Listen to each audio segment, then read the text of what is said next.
New English academy पुणेच्या या online प्लॅटफॉर्मवर तुम्हा सर्व विद्यार्थ्यांचं खूप खूप स्वागत आहे. मी दिलीप मुसळे.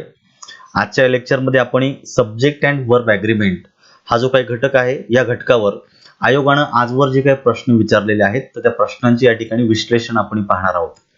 आता माझ्याकडे या टॉपिकवर जवळपास 100च्या आसपास क्वेश्चन्स आहेत. त्यामुळे एका लेक्चरमध्ये सर्वच्या सर्व क्वेश्चन्स कव्हर करणं सोपं नाहीये. त्यामुळे मी त्यातील सलग पहिले जे काही 30-40 क्वेश्चन असतील ते या ठिकाणी डिस्कशनसाठी घेतलेले आहेत. तर आयोग exactly subject and verb agreement या घटकावर आयोगाने आजपर्यंत प्रश्न कसे विचारलेले आहेत. राज्यसेवा असेल, गट ब गट क चे पेपर असतील किंवा अदर काही डिपार्टमेंटल एक्झाम असतील, या पेपरमध्ये आलेले प्रश्न मी सरसकट या ठिकाणी डिस्कशनसाठी घेतलेले आहेत. तर आपण जो काही सब्जेक्ट अँड वर्ब ॲग्रीमेंट हा टॉपिक जो पाहिलेला आहे, आता त्या इन्फॉर्मेशनच्या आधारे या ठिकाणी आपल्याला पाहायचं आहे की एक्झॅक्टली प्रश्न कसे विचारले जातात, नेचर ऑफ क्वेश्चन. मग जर प्रश्न विचारला जातो तर प्रश्नाचं उत्तर शोधायचं कसं, बरोबर उत्तर कसं आहे आणि चुकीचे उत्तर कशी आहे, त्यांच्यामध्ये काय फरक आहे हे या ठिकाणी आपल्याला समजून घ्यायचं आहे. प्रश्नाचं स्वरूप व्यवस्थित समजून घ्यायचं आहे जेणेकरून आपल्याला कॉन्सेप्ट तुमची चांगली व्यवस्थितपणे तुमच्या लक्षात राहील. तर आता आपण आपल्या लेक्चरला सुरुवात करूया. आता या ठिकाणी पाहायचं तुम्ही राज्यसेवा 2019 हा आपला शेवटचा पेपर होता. माझ्या मते त्याच्यानंतर राज्यसेवेची अजून परीक्षा झालेली नाही. गट ब गट क ची देखील परीक्षा झालेली नाहीये. क्वचित एखादा पेपर झाला असेल, जसा अभियांत्रिकीचा एक पेपर झाला होता, त्यात काही फारसे प्रश्न नव्हते. त्यामुळे आपल्याकडे जो काही इथून मागचे जे प्रिव्हियस इयर्स क्वेश्चन पेपर आहेत हे 2019 पर्यंतचेच आहेत. तर या ठिकाणी सगळ्यात लेटेस्ट आपला जो पेपर आहे तो म्हणजे राज्यसेवा 2019 चा पेपर मुख्य परीक्षेचा. तर या पेपरमध्ये असा प्रश्न विचारला होता. या ठिकाणी तुम्हाला 3 वाक्य दिलेले ए बी सी आणि प्रश्न विचारलेला आहे आयडेंटिफाय द करेक्ट सेंटेन्सेस. आपल्याला बरोबर वाक्य शोधायची आहेत. आता निश्चित सेंटेन्सेस दिलेत म्हणजे निश्चित तुमच्याकडे वाक्य जास्त असली पाहिजे का ती बरोबर आहेत. म्हणजेच तुम्हाला हा घटक कॉमन इररच्या अँगलने देखील विचारलेला आहे. 3 वाक्य दिलेली आहेत. ह्या 3 वाक्यांपैकी बरोबर वाक्य कुठली ते शोधायची आणि खाली जे आन्सर ऑप्शन दिलेले आहेत त्या आन्सर ऑप्शन मध्ये ते पर्याय, ती वाक्य कुठे आहेत तो पर्याय तुम्हाला मार्क करायचा आहे. म्हणजे अशा स्वरूपाचं हे प्रश्नाचं स्वरूप दिलेलं आहे. कधी कधी काय करतात की 2, 3, 4 वाक्य दिली जातात, त्यांच्यापैकी इनकरेक्ट वाक्य शोधायला सांगितलं जातं, कधी कधी करेक्ट वाक्य शोधायला सांगितलं जातं. एक्झॅक्टली प्रश्न काय सांगतो ते व्यवस्थित काळजीपूर्वक लक्षात ठेवायचं आणि त्या अनुषंगाने आपल्याला पर्याय शोधायचे असतात. तर या ठिकाणी 3 वाक्य दिलेली आहेत. हे 3 वाक्य एक्झॅक्टली काय सांगतात ते आपण या ठिकाणी पाहूयात. बघा, पहिलं वाक्य दिलेलं आहे a the basket of apples and pears. आता जेव्हा तुम्ही हे वाक्य पाहता तर तुम्हाला एक लक्षात येतं, the basket of apples and pears हा झाला तुमच्या वाक्याचा सब्जेक्ट. आता ही एक फ्रेज आहे मित्रांनो. तुम्हाला मी याच्या अगोदर पण सांगितलंय फ्रेज आणि क्लॉज मध्ये काय फरक असतो. फ्रेज ज्यावेळेस आपण म्हणतो तर फ्रेज मध्ये असा हे आहे की त्याच्यामध्ये मुख्य क्रियापद नसतं, फायनाइट वर्ब नसतं. क्लॉज म्हटलं का त्याच्यामध्ये फायनाइट वर्ब असतं. आता एक ठिकाण दिलेलं आहे बघा, the basket of apples and pears. आता हे झालं तुमच्या वाक्याचा सब्जेक्ट. आता एक नियम असा आहे बघायचं की ज्या वेळेस तुमच्या वाक्यामध्ये सब्जेक्ट म्हणून फ्रेज येते, फ्रेज म्हणजेच काय, group of words without finite verb. लक्षात ठेवायचं, ज्यावेळेस तुमच्या वाक्यामध्ये एखादी फ्रेज सब्जेक्ट म्हणून येते त्यावेळेस त्याच्यामध्ये सगळ्यात महत्वाचा जो शब्द असतो, लक्षात ठेवा, सगळ्यात महत्वाचा जो शब्द असतो त्याच्या वचनाप्रमाणे पुढे आपल्याला क्रियापद हे घ्यायचं असतं. आता the basket of apples and pears हा झाला तुमच्या वाक्यातला सब्जेक्ट. तर या ठिकाणी वाक्यामध्ये बास्केट हे कलेक्टिव्ह नाउन या ठिकाणी दिलेले आहे. आता बास्केट, द बास्केट दिलेला आहे म्हणजे बास्केट हा शब्द नाउन आहे. काय आहे, नाउन आहे. तो झाला तुमच्या वाक्याचा खरा सब्जेक्ट. लक्षात ठेवायचं. आता बास्केटमध्ये ऍपल्स अँड पियर्स आहे, ते किती आहेत ते महत्वाचं नाही. ऍपल्स अँड पियर्सची एक बास्केट आहे, त्यामुळे बास्केट हा शब्द सिंग्युलर झालेला आहे, एक वचनी झालेला आहे. त्यामुळे ज्यावेळेस तुमच्या वाक्यामध्ये फ्रेज येते त्यातला महत्वाचा जो शब्द असतो त्या शब्दाच्या वचनाप्रमाणे पुढे जे सहाय्यकारी किंवा मुख्य क्रियापद येतं त्या क्रियापदाचं वचन घ्यायचं असतं. बास्केट हा शब्द नाम आहे, एक वचनी असल्या कारणानं पुढे येणारे जे काही क्रियापद आहे हे देखील एक वचनी हवं होतं. इथं वेअर हे अनेक वचनी दिल्यामुळे तुमचं वाक्य चुकतं. खरं वाक्य काय आहे, the basket of apples and pears was hanging from a hook. कारण एका बास्केटमध्ये किती ऍपल्स आणि पियर्स आहे तो भाग वेगळा आहे, परंतु सगळ्या फळांची मिळून एक बास्केट तयार झालेली. त्यामुळे बास्केट हे कलेक्टिव्ह नाउन आहे. या ठिकाणी सिंग्युलर म्हणून वापरलेलं आहे. म्हणून पुढे जे क्रियापद येतं ते एकवचनी हो होतं. या ठिकाणी क्रियापद अनेक वचनी दिल्यामुळे इथं सब्जेक्ट अँड व्हर्ब ॲग्रीमेंटच्या नियमाप्रमाणे व्हर्ब चुकीचं आलेलं आहे. त्यामुळे पहिलं वाक्य तुमचं चुकलं. आता पहिलं वाक्य चुकलेलं आहे, पण तुम्हाला करेक्ट वाक्य शोधायचे. त्यामुळे पहिल्या पर्याय ए असणारा जो काय उत्तर आहे ते आपल्या या ठिकाणी घ्यायचं नाही. आता एक घ्यायचं नाही, मग तुम्ही पर्यायाकडे पाहू शकता. या ठिकाणी ए आणि बी दिलेलं, म्हणजे जिथं ए आलेला आहे तो देखील तुमचा पर्याय नाही. या ठिकाणी पण ए आलेला आहे, त्यामुळे 4 नंबरचा देखील तुमचा पर्याय असू शकत नाहीये. आता या ठिकाणी आता राहिले फक्त दोनच, बी आणि सी. दुसरं पण एक्झाम्पल चेक करा. This must be one of the best plays that have been staged at Stratford this season. आता हा एक वेगळ्या नियमाचं वाक्य दिलेलं आहे. तुम्हाला सांगतो मी की ज्यावेळेस अशी वाक्य दिली जातात ही वेगवेगळ्या नियमांवर आधारित असतात. एकाच नियमातली सगळी वाक्य असतात असं काही नाही. वेगवेगळे नियम, वेगवेगळे वाक्य या ठिकाणी दिली जातात आणि तुम्हाला मल्टिपल रूल्स माहित असणं गरजेचं आहे या ठिकाणी. जसं पहिल्या वाक्यातला नियम मी तुम्हाला सांगितलेला आहे. ज्यावेळेस वाक्यातला सब्जेक्ट म्हणून अशा रीतीने फ्रेज येते, तर त्यातला जो मुख्य महत्वाचा शब्द असतो त्याच्या वचनाप्रमाणे क्रियापद घ्यायचं असतं. या नियमाप्रमाणे वाक्य चुकीचं आहे. सेकंड वाक्याचा नियम तुम्हाला नीट समजून सांगतो. आता या ठिकाणी बघायचंय, this must be one of the best place. आता धिस ही एकवचनी आहे आणि पुढे आलेले वन ऑफ द. आता वन ऑफ द ची रचना तुम्हाला माहित असेल, पुन्हा एकदा सांगतो. ज्यावेळेस वाक्यात वन ऑफ द ची रचना येते त्यावेळेस त्याच्यानंतर जे आपण नाम घेतो ते कंपल्सरी अनेक वचनी पाहिजे.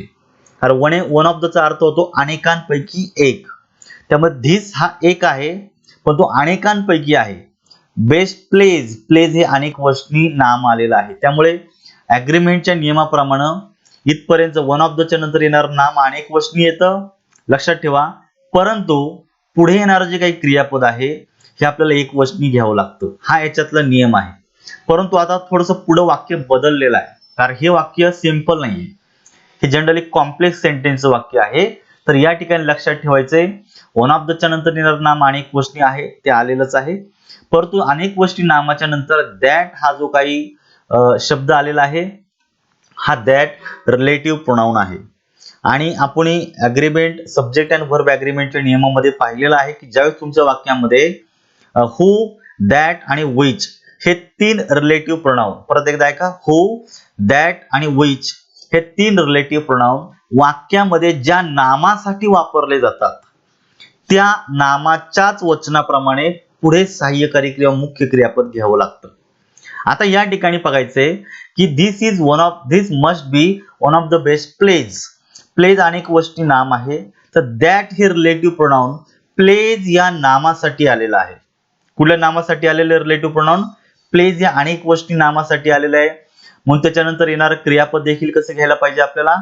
अनेक वचनीच घ्यायला पाहिजे. आणि या ठिकाणी हॅव हे अनेक वचनी आलेलं आहे. त्यामुळे या नियमाप्रमाणे हे वाक्य बरोबर आहे.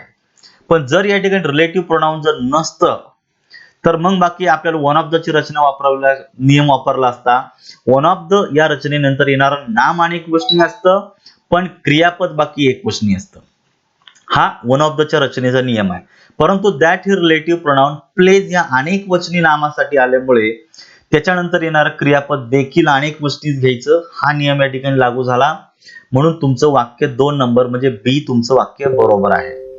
बघा आता आपण सी हा तिसरा पर्याय पाहिलेला नाहीये, परंतु पहिला पर्याय ज्यावेळेस पाहिला त्यावेळेस तुम्हाला लगेच कळलं की 1 आणि 4 हे उत्तर याच्यात येत नाहीये.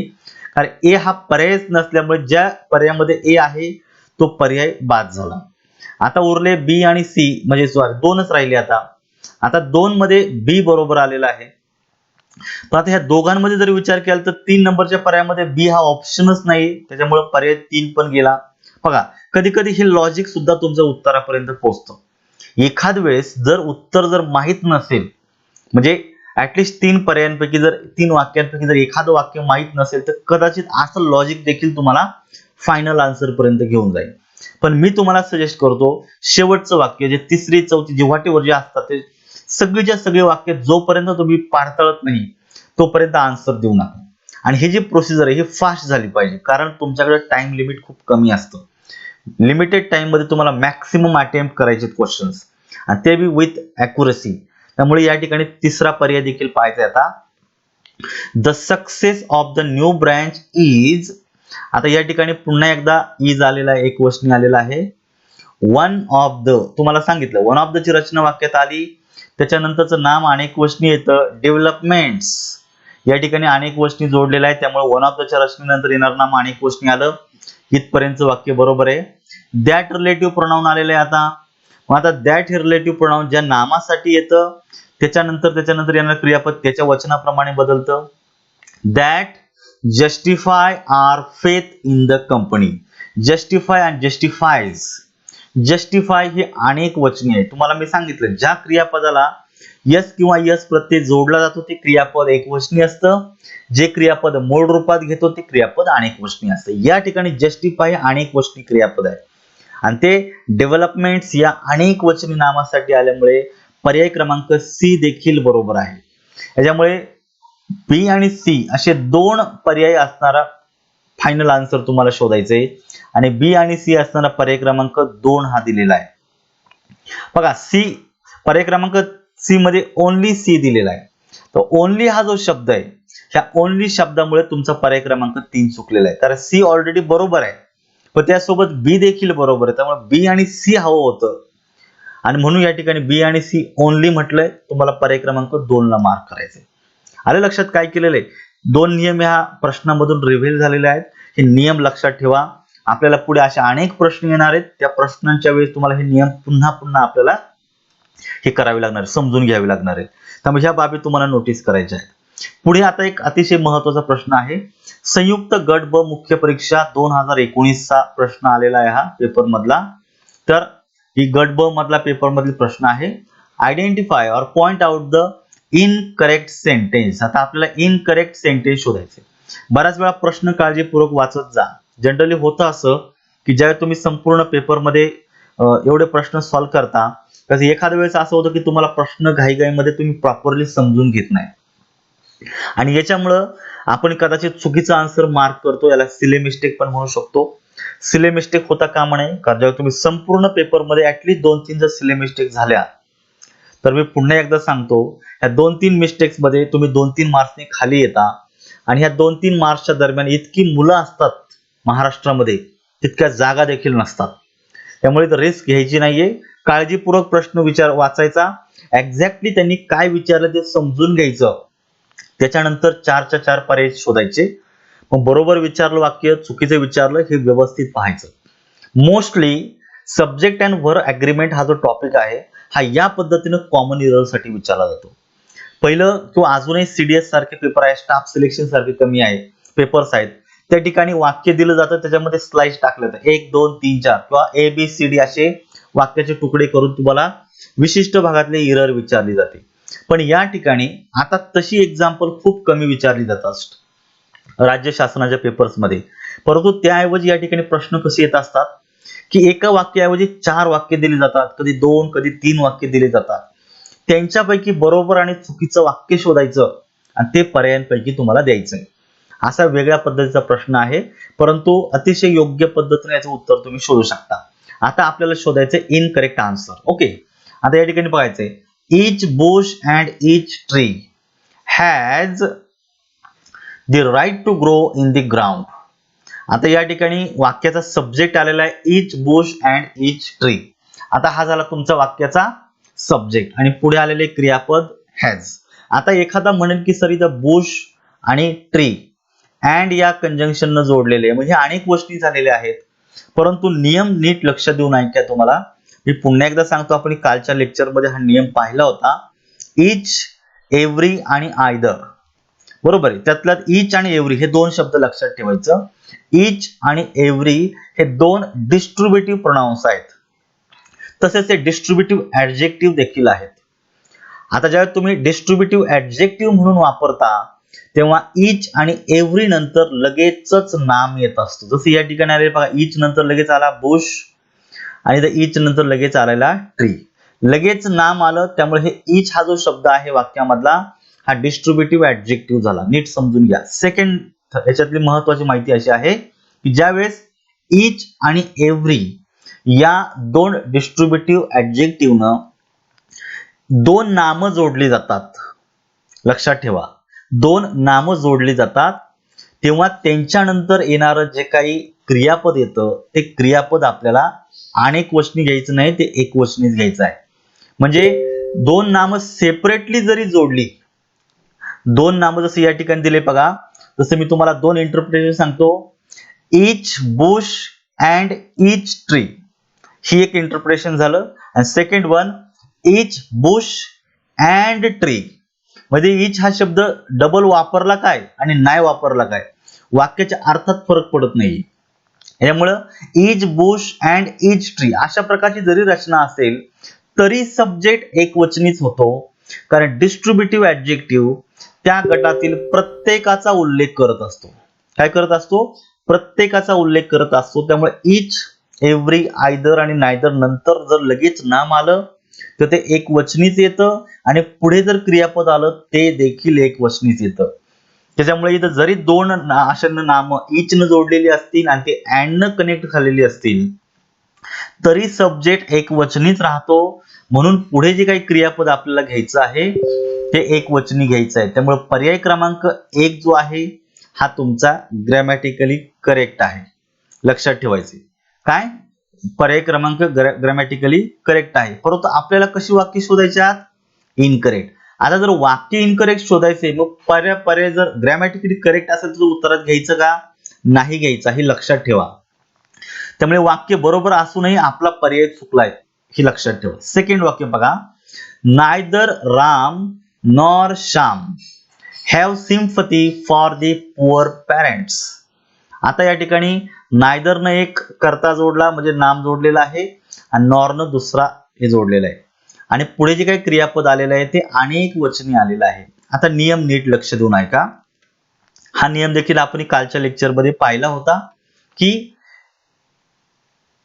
आयदर ऑफ, नायदर ऑफ ने जर दोन सब्जेक्ट जोडले किंवा दोन नामं जर जोडली, एकवचनी नामं जर जोडली तर त्यांच्यानंतर येणारं क्रियापद देखील एकवचनीच येत असतं. नीट लक्ष देऊन ऐका. नायदर नॉरने किंवा आयदर ऑरने किंवा ऑरने दोन एकवचनी नामं जर जोडली तर त्यांच्यानंतर येणारं क्रियापद देखील एकवचनी येतं. त्यामुळे नायदर राम नॉर श्याम या ठिकाणी हॅज पाहिजे होतं. काय पाहिजे होतं? हॅज पाहिजे होतं, कारण कर्ता एकवचनी झाला, हा पण नाही आणि तो पण नाही असा अर्थ होतो नायदर नॉरचा. त्याच्यानंतरचं क्रियापद एकवचनी पाहिजे होतं. इथे हॅव अनेक वचनी आल्यामुळे तुमचं वाक्य चुकलं. म्हणजे करेक्ट सेंटेन्स झालं असतं, neither Ram nor Shyam has sympathy for the poor parents. याच्यामुळं हे वाक्य चुकीचं आहे, परंतु आपला पर्याय बरोबर आहे. नीट लक्ष देऊन ऐका, कारण आपल्याला इनकरेक्ट शोधायचं आहे. कसं शोधायचं आहे आपल्याला? इनकरेक्ट. त्यामुळे पर्याय 2 नंबर आपल्याला याच्यामध्ये घ्यायचा आहे. आता पुढचं वाक्य बघा, Shanti and Sumati go hand in hand. आता गो हे अनेक वचनी क्रियापद आलेलं आहे. आता हे मुख्य क्रियापद आहे, बरोबर. गो हे मुख्य क्रियापद आलेलं आहे आणि या ठिकाणी दोन नामं दिलेली आहेत, शांती अँड सुमती. नियम आपण ऐकलेला आहे, याच्या अगोदर पण पाहिला होता. दोन भिन्न नामं, नीट लक्ष देऊन ऐका, दोन भिन्न नामं अँड या कंजंक्शन न जर जोडली असतील तर टोटल सब्जेक्ट हा अनेक वचनी होतो. म्हणून पुढे जे क्रियापद येतं ते देखील अनेक वचनीच होतं. म्हणून गो हे अनेक वचनी क्रियापद बरोबर आहे. आता लक्षात ठेवा, गोला जर ईएस जोडला तर गोज असं क्रियापद बनतं. तर यस किंवा ईएस जोडलेलं क्रियापद हे एकवचनी असतं, आणि जे क्रियापद मूळ रूपात असतं ते अनेक वचनी असतं. म्हणून या ठिकाणी गो हे क्रियापद अनेक वचनी दिलेलं आहे, कारण वाक्याचा कर्ता देखील अनेक वचनी आहे. आता एक हे लक्षात ठेवायचं या ठिकाणी की आपल्याला जे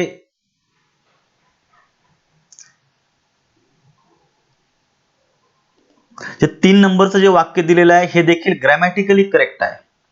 कसे वाक्य? ग्रॅमॅटिकली करेक्ट आहे, परंतु आपल्याला इनकरेक्ट शोधायचं असल्यामुळे हा पर्याय देखील चुकला. आता 2 नंबरचाच पर्याय बरोबर आहे, करायच्या खाली ज्याला आपण म्हणून आन्सर ऑप्शन वेगळे दिलेले नाहीये. कुठलं तरी एकच वाक्य इनकरेक्ट आहे म्हणून तुम्हाला दोनदा जे एक्झॅक्टली मार्क करता येणार आहे, तरी पण शेवटचा पर्याय तुम्हाला चेक करायचा आहे. घाई करायची नाही, कदाचित आपला आन्सर चुकीचा असू शकतं. त्यामध्ये व्हेरीफाईड केल्याशिवाय आन्सर देऊ नका, लक्षात ठेवा. पुढे दिलेले बघा, आयदर सोनी और राणी हॅज ब्रोकन दीज बँगल्स. आत्ताच याच्या सारखं सांगितलं पण नायदर नॉर और किंवा आयदर ऑरने दोन नाम जोडले तर सॉरी एकवचनी नाम जोडले तर पुढे येणारं क्रियापद देखील एकवचनी येतं. अशी नामं अनेक वचनी असतील तर क्रियापद देखील अनेक वचनी असतं, बरोबर आहे. त्यामुळे या नियमाप्रमाणे सोनी आणि राणी हे दोन्ही एकवचनी आहेत, आयदर ऑरने जोडल्यामुळे टोटल सब्जेक्ट एकवचनी झाला, म्हणून क्रियापद देखील एकवचनीच घ्यायला पाहिजे. म्हणून 4 नंबरचं वाक्य ग्रॅमॅटिकली करेक्ट आहे, पण आपला ऑप्शन चुकीचा आहे, कारण आपल्याला इनकरेक्ट शोधायचं आहे. त्यामुळे पर्याय क्रमांक 2 ला मार्क करा. पाहिलं कशा पद्धतीने आपण उत्तर शोधलेली आहेत. त्यामुळे या पद्धतीने आपल्या प्रश्नाची उत्तर माहित असणं खूप गरजेचं येतं. आता आपण पुढच्या प्रश्नाकडे जाऊयात. या ठिकाणी आता दिलेले बघा, write the correct form of verb. आपल्याला योग्य क्रियापदाचं योग्य रूप वापरायचे. Correct form of verb in the given sentence.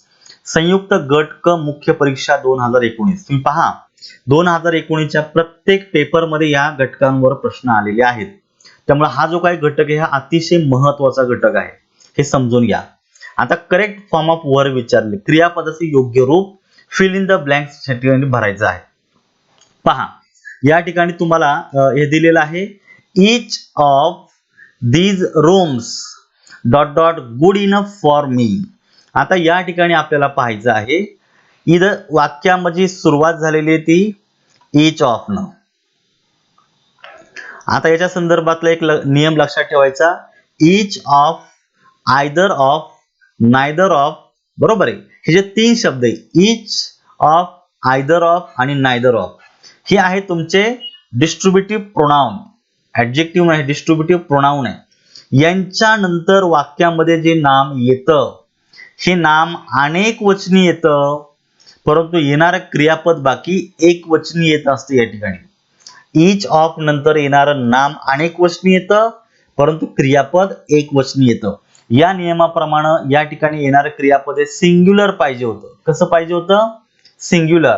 म्हणजे आर अनेक वचनी म्हणून पर्याय क्रमांक 1 गेला, हॅव अनेक वचनी म्हणून पर्याय क्रमांक 3 गेला, वेअर देखील अनेक वचनी म्हणून पर्याय क्रमांक 3 गेला. आता एकच आन्सर उरलं, that is second. So each of these rooms is good enough for me. त्यामुळे पर्याय क्रमांक या ठिकाणी तुम्हाला 2 ला मार्क करायचं आहे. आलं लक्षात? पाहिलं कशा पद्धतीने आपण प्रश्नांचं उत्तर दिलेलं आहे. आलं लक्षात? आता पुढचा प्रश्न घेऊयात आपण. बघा, महाराष्ट्र वनसेवा पूर्व परीक्षा 2019च्या पेपरमध्ये प्रश्न आलेला आहे. आता इथं त्यांनी परत काय विचारलेलं आहे, इनकरेक्ट सेंटेन्स शोधायचा आहे. पण आता या ठिकाणी काय केलं, तुम्हाला 4 पर्याय दिलेले आहेत आणि तुम्हाला 4 आन्सर ऑप्शन दिलेले. त्यामुळे याच्यातले तर तुम्हाला शोधायचे इनकरेक्ट, पण हे इनकरेक्ट तुम्हाला खाली मॅच करायचे पर्यायांमध्ये, तर तुमचं उत्तर बरोबर आहे. तुम्हाला डबल जर आपण म्हणूया की टेस्ट या ठिकाणी झालेली दिलेली. आता आपल्याला एक एक वाक्य पाहायचंय आणि या वाक्यांपैकी इनकरेक्ट वाक्य शोधायच्यात.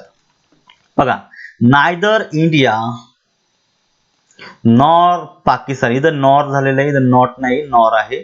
Neither India nor Pakistan is guilty of enmity that operates at the unconscious level of mind.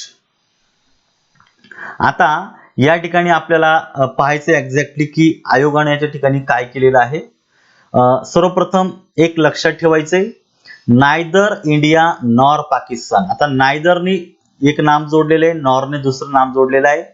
आता हे एक वचनी झालं म्हणून इथं क्रियापद देखील कसे घेतलेले त्यांनी, एक वचनी घेतलेलं, इज गिल्टी ऑफ एनमिटी. आता एनमिटी जे आहे वाक्यामध्ये लक्षात ठेवायचं आहे, हे वाक्यामध्ये एनमिटी हे जे नाम आहे हे एकवचनी आलेलं आहे आणि दॅट हे वाक्यामधलं रिलेटिव्ह प्रोनाउन आलेलं आहे. एनमिटी या नामासाठीच वापरायचे आपल्याला. एनमिटी हे नाम एकवचनी असल्यामुळे पुढे येणारं क्रियापद देखील एकवचनीच येत आहे. दॅट हे रिलेटिव्ह प्रोनाउन वाक्यामध्ये त्याच्या आधी आलेल्या एनमिटी या ऍब्स्ट्रॅक्ट नाउन विषय आलेला आहे. आलं लक्षात? त्यामुळे ते नाम एकवचनी असल्यामुळे येणारं क्रियापद देखील एकवचनी येतं, म्हणून ऑपरेटला एस जोडून ऑपरेट्स केला. बरोबर आहे. त्यामुळे हे वाक्य ग्रॅमॅटिकली करेक्ट आहे, परंतु आपल्याला इनकरेक्ट शोधायचंय, लक्षात ठेवायचंय. ठीक आहे. आता आपल्याला पुढचं वाक्य पाहायचं या ठिकाणी. 90 किलोमीटर्स, बघा 90 kilometres is a long distance for a bicycle ride. आता आपण या ठिकाणी एक नियम पाहिला होता फ्रेज ऑफ मेजरमेंटच्या बाबतीत, की सलग डिस्टन्स, ज्याला आपण म्हणा सेम डिस्टन्स, सेम अमाऊंट आणि सेम ड्युरेशन जर तुमच्या वाक्यामध्ये जर दिला असेल तर तो एकवचनी संबोधायचा, म्हणून त्याच्यासाठी येणारं क्रियापद देखील एकवचनी घ्यायचं. आता या ठिकाणी काय केलेलं आहे, 90 किलोमीटर्स हे सलग डिस्टन्स तुम्हाला दिलेलं आहे. कसं दिलेलं आहे तुम्हाला, सलग डिस्टन्स दिलेला आहे, त्याच्यामुळे हे एकवचनी करता झाला, म्हणून क्रियापद देखील आपल्याला वाक्यामध्ये एकवचनीच घ्यायचं आहे. कसं घ्यायचं आहे क्रियापद, एकवचनीच घ्यायचं आहे, म्हणून हे वाक्य देखील बरोबर आहे. एखादा का 90 म्हणजे हे खूप झाले, 1 किलोमीटर थोडा आहे, 90 किलोमीटर्स जास्त आहेत, लगेच अनेक वचनी आर टाकून देतो, but this is wrong. 90 kilometers indicates a single distance. Just keep in mind, it is related to single distance. So the subject is singular. It takes singular verb after it. So is a singular verb and the sentence is absolutely right. आता वाक्य बरोबर आहे, पण आपल्याला कसं घ्यायचंय, incorrect घ्यायचे. आता हे पण वाक्य बरोबर, हे पण वाक्य बरोबर, पण इनकरेक्ट शोधायचे. चला पुढे, अजून आपला इनकरेक्ट वाक्यच भेटलेलं नाहीये. बघा, युअर डॉटर अँड माइन, या ठिकाणी दोन कर्ते दिलेले आहे. युअर डॉटर हा वेगळा सब्जेक्ट झाला, अँड माइन म्हणजेच माय डॉटर. वाक्यामध्ये ज्यावेळेस एखाद्या पहिलं जे नाम असतं ते जर एखाद्या पॉझेसिव्ह ऍडजेक्टिव्हने जोडलेलं आहे आणि पुढे जर परत पॉझेसिव्ह ऍडजेक्टिव्ह येत असेल तर पॉझेसिव्ह ऍडजेक्टिव्ह ऐवजी आपण पॉझेसिव्ह प्रोनाउन वापरतो आणि त्या नामाची पुनरावृत्ती टाळतो. मग खरं वाक्य कसं होतं, your daughter and my daughter. एकाच ठिकाणी दोन डॉटर शब्द वापरण्याऐवजी एकदाच वापरायचा आणि सेकंड टाइम पॉझेसिव्ह ऍडजेक्टिव्ह ऐवजी पॉझेसिव्ह प्रोनाउन वापरायचं. म्हणून या ठिकाणी युअर डॉटर अँड माइन हा सब्जेक्ट झालेला आहे. इथपर्यंतचं वाक्य बरोबर आहे. Are quarrelling at the garden. आता करता अनेक गोष्टी झाला, त्याची मुलगी आणि माझी मुलगी हे वेगळे कर्ते झाले. अँड न जोडल्यामुळे करता अनेक गोष्टी झाला सब्जेक्ट, म्हणून पुढे येणारे क्रियापद देखील अनेक गोष्टी झालं पाहिजे. हे वाक्य देखील बरोबर आहे, पण आपल्याला इनकरेक्ट शोधायचं, हे पण उत्तरात येत नाही. चला आता शेवटचं राहिलं, तो पण एकदा व्हेरीफाईड करा. Gandhi was one of the, आताच तुम्हाला सांगितलं होतं वन ऑफ द ची रचना आली, त्याच्यानंतर येणारं नाम अनेक वचनी येतं, लीडर्स. इथपर्यंत वाक्य बरोबर आहे. आता या लीडर्स या नामाच्या नंतर हु हे रिलेटिव्ह प्रोनाउन आलेलं आहे. ऍडजेक्टिव्ह क्लॉज मध्ये असेल तर हु हे रिलेटिव्ह प्रोनाउन, हु, दॅट आणि विच तुम्हाला सांगितलं होतं. ही रिलेटिव्ह प्रोनाउन वाक्यामध्ये ज्या नामासाठी येत असतात त्याच नामाच्या वचनाप्रमाणे पुढे क्रियापद घ्यायचं. आता लीडर्स हे अनेक वचनी नाम आलेलं आहे, म्हणून हे क्रियापद देखील त्याच्यानंतरचा अनेक वचनी घ्यायचं. Have ever lived honestly. So the fourth sentence is also right. So in that question, 4 alternatives are there and all the alternatives are right. But the examiner asks you to identify incorrect sentence. But here is no incorrect sentence in the sentence, in the question. या प्रश्नामध्ये एकही वाक्य incorrect नाहीये. आता या ठिकाणी तुमचं knowledge check केलं जातं. एखादा अरे इनकरेक्ट वाक्य शोधायचे तुम्हाला आणि सगळे पर्याय पाहिले, सगळेच करेक्ट, म्हणजे माझंच काहीतरी चुकलंय काय, कॉन्फिडंट लो होतो. लक्षात ठेवा, आपल्या उत्तरावर आपण ठाम असलं पाहिजे, आपल्या अभ्यासावर आपला विश्वास असला पाहिजे.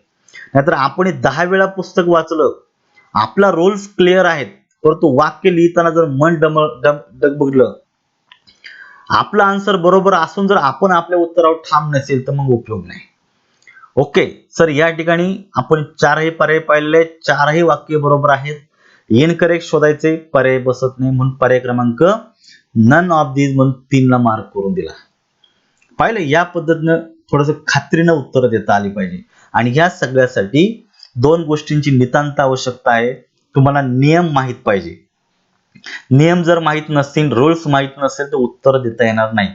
आणि सेकंड, तुम्हाला आत्मविश्वास पाहिजे. प्रॅक्टिस तुम्हाला करायची. प्रॅक्टिस तर तुमचा आत्मविश्वास वाढेल. आलं लक्षात?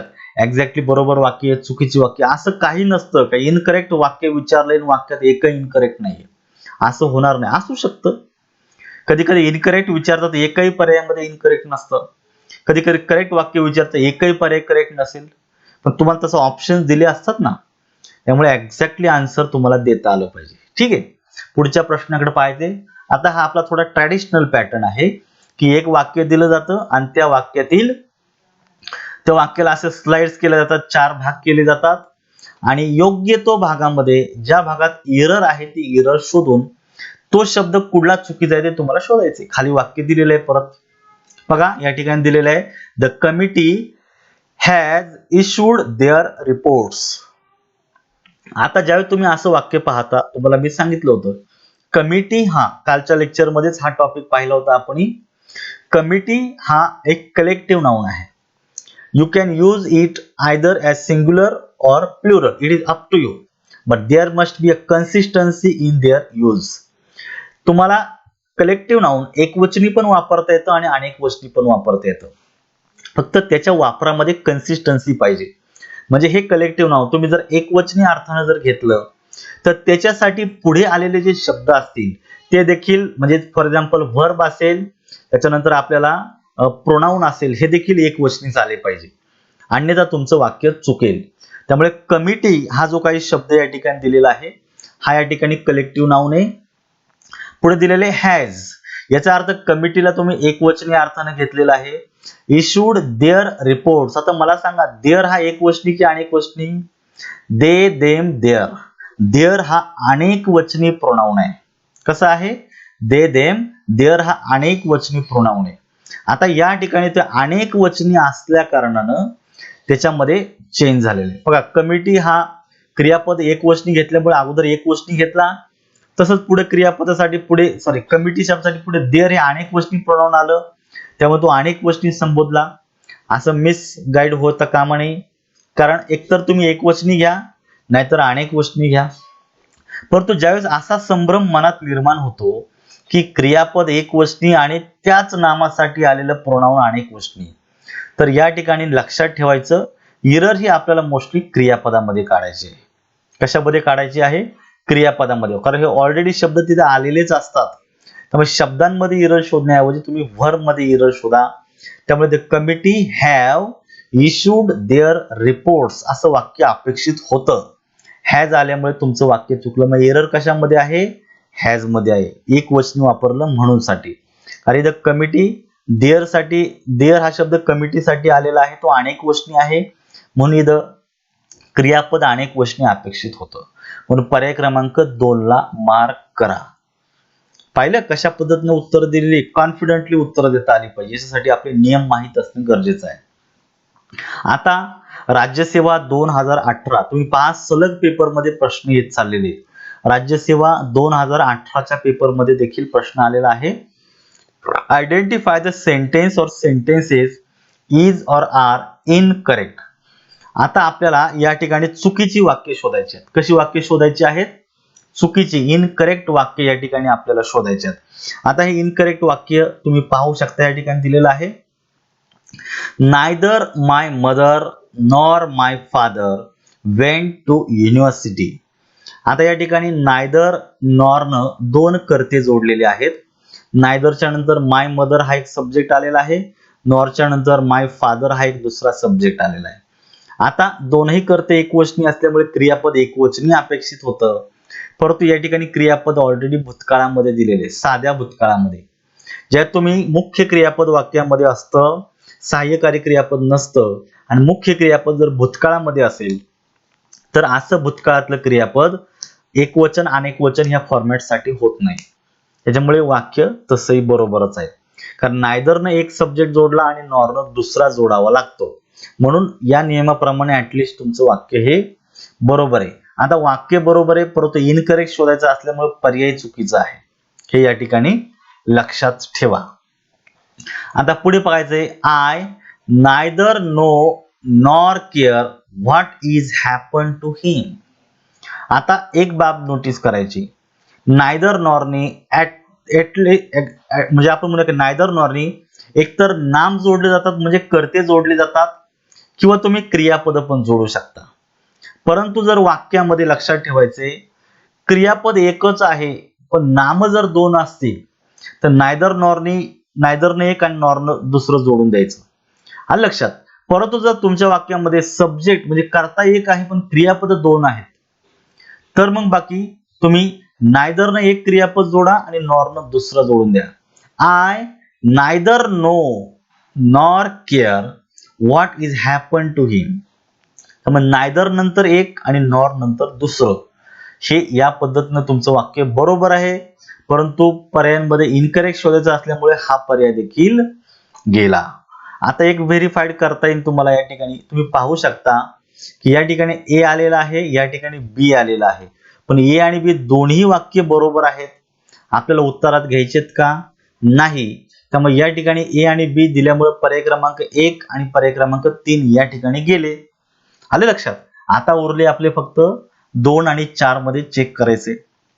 बघा, they speak neither Marathi nor Hindi but a curious mixture of both. या ठिकाणी कर्ता दिलेला आहे, क्रियापद दिलेलं आहे, पण नायदर नंतर एक नाम आणि नॉर नंतर एक दुसरं नाम जोडलेलं आहे. ऍक्सेप्टेबल. त्यामुळे हे वाक्य देखील ग्रामॅटिकली करेक्ट आहे, याच्यामध्ये देखील काहीच एरर नाही. त्यामुळे वाक्य बरोबर आहे, परंतु आपला इनकरेक्ट शोधायचा असल्यामुळे हा पर्याय देखील चुकला. आता सी चुकल्यामुळे तुम्ही पाहू शकता याच्यामध्ये सी असल्यामुळे हा पर्याय देखील गेला. आता 99% ने 100% पर्याय क्रमांक 4च राहिलेला आहे. बरोबर आहे, तो व्हेरीफाईड करा. I neither insulted him nor his friend. आता तुम्ही वाक्य वाचा. तुम्हाला एक गोष्ट या ठिकाणी चूक तुम्हाला लगेच जाणवेल की तुमच्या वाक्यामध्ये क्रियापद किती आहेत. क्रियापद एकच आलेलं आहे, आणि ज्यावेळेस एक क्रियापद असतं, बरोबर आहे की नाही, कर्ता आणि क्रियापद एक आलेला असते आणि जो भाग वेगळा आहे तो नायदर नॉरने जोडायचा असतो. आता या ठिकाणी जे क्रियापद आहे याचं वाक्यातलं लोकेशन म्हणजे पोझिशन चुकलेली आहे. म्हणजे हे इन्सल्टेड क्रियापद आहे, लक्षात ठेवायचे. हे एक असल्यामुळे नायदरच्या अगोदर पाहिजे होतं. जसं या ठिकाणी दिले बघा, I neither know nor care what is happen to him. दोन आल्यामुळे नायदर नॉरने जोडले. Neither my mother nor my father went to university. दोन नामं वेगळी आल्यामुळे ते नायदर नॉरने जोडले. या ठिकाणी वाक्यामध्ये बघा एकच क्रियापद आहे आणि एकच कर्ता आलेला आहे, त्यामुळे तो स्वतंत्र पद्धतीने जोडून दिले, आणि जो भाग वेगळा आहे तो नायदरनं आणि नॉरनं जोडून दिला. तसंच या ठिकाणी पण अपेक्षित होतं, I insulted neither him nor his friend असं वाक्य अपेक्षित होतं. म्हणजे क्रियापद आहे हे एकमेव असल्यामुळे नायदरच्या अगोदर घेणं अपेक्षित होतं, बरोबर आहे. परंतु या ठिकाणी नायदरच्या नंतर एकमेव क्रियापद घेतल्यामुळे तुमचं वाक्य चुकलं. आता वाक्य चुकलं म्हणजेच पर्याय आपल्याला इनकरेक्ट शोधायचा असल्यामुळे ओनली डी ला तुम्हाला मार्क करता येतो, म्हणून पर्याय क्रमांक 4 तुमचा ग्रॅमॅटिकली करेक्ट आहे. मित्रांनो, या पद्धतीने तुम्ही व्हेरीफाईड करा. कॉन्फिडेंटली डॉट म्हणजे उत्तर देता आलं पाहिजे, आणि हे तेव्हाच होतं जेव्हा तुमचे रूल्स माहित असतील आणि जेव्हा तुम्ही योग्य प्रकारे प्रॉपरली प्रॅक्टिस करता. प्रॅक्टिस जरी कमी पडली, बऱ्याच वेळा विद्यार्थी असं ते वाचन नुसतं करत राहतात पण प्रॅक्टिस करत नाही. प्रॅक्टिस नसेल तर कन्फ्युजन मोठं असतं. कन्फ्युजन टाळायचं असेल तर प्रॅक्टिस वाढवायची, कारण प्रॅक्टिसच्या दरम्यान कन्फ्युजन झालं तरी चालेल, आज ना उद्या प्रॅक्टिस मधून ते कन्फ्युजन दूर होईल, संकल्पना तुमच्या क्लिअर होतील, समजून घेईल, कमी वेळेत जास्त आन्सर तुम्हाला देता येईल. पण क्वेश्चन ज्यावेळेस तुम्ही परीक्षेला बसतात त्यावेळेस तुमच्या चुका होता कामा नये. त्यामुळे टेस्ट पेपर, प्रॅक्टिस ह्या गोष्टी खूप महत्वाच्या असतात. पुढे पाहायचे आता अगदी तसाच प्रश्न आहे राज्यसेवा 2018च्या पेपरमध्ये. बघा, राज्यसेवा 2018ला अजून एक प्रश्न या ठिकाणी पडलेला आहे आणि विचारले इनकरेक्ट सेंटेन्सेस तुम्हाला शोधायची आहेत. इनकरेक्ट सेंटेन्स शोधायची. आता पाहायचे तुम्हाला, each of the candidates are well qualified. आता ज्यावेळेस तुम्ही वाक्यामध्ये each of, either of आणि neither of हे डिस्ट्रीब्युटिव्ह प्रोनाउन घेता. लक्षात ठेवा, इच ऑफ, आयदर ऑफ आणि नायदर ऑफ हे 3 डिस्ट्रीब्युटिव्ह प्रोनाउन्स आहेत. त्याच्यानंतर वाक्यात जे नाम येतं ते कंपल्सरी अनेक वचनी येतं, पण क्रियापद बाकी एक वचनी येत असतं. आता या ठिकाणी each of the candidates is well qualified असं उत्तर पाहिजे होतं, कारण डिस्ट्रीब्युटिव्ह प्रोनाउन ग्रुप मधल्या प्रत्येकाचा उल्लेख करतो. इंडिव्हिज्युअल म्हणून क्रियापद इंडिव्हिज्युअल साठी एक वचनी घ्यायचं. या ठिकाणी क्रियापद अनेक वचनी आल्यामुळे तुमचं वाक्य चुकलेलं आहे. या ठिकाणी इज पाहिजे होतं. आता वाक्य चुकलेले पण आपला पर्याय बरोबर आहे, कारण आपल्याला इनकरेक्ट शोधायचे, ही खात्री करायची. बरोबर आहे. एक्झामच्या दरम्यान प्रचंड ताणतणाव तुमच्या माइंडवर असतो. कमी वेळेमध्ये तुम्हाला खूप आन्सर द्यावे लागतात, अॅक्युरेसी वाढवावी लागते, आणि ह्या गडबडीमध्ये आपल्या हातातले मार्क जाणार नाही याची खात्री करायची. ठीक आहे. नाहीतर तुम्ही उत्तर देता पण त्याच्यामध्ये सिले मिस्टेकच खूप होतात. जेव्हा पेपर देऊन तुम्ही निवांत क्षणी बसता तेव्हा तुम्हाला उत्तर तर सगळी येत असतात, परंतु घाई गडबडीमध्ये चुका झालेल्या असतात. या टाळल्या पाहिजेत.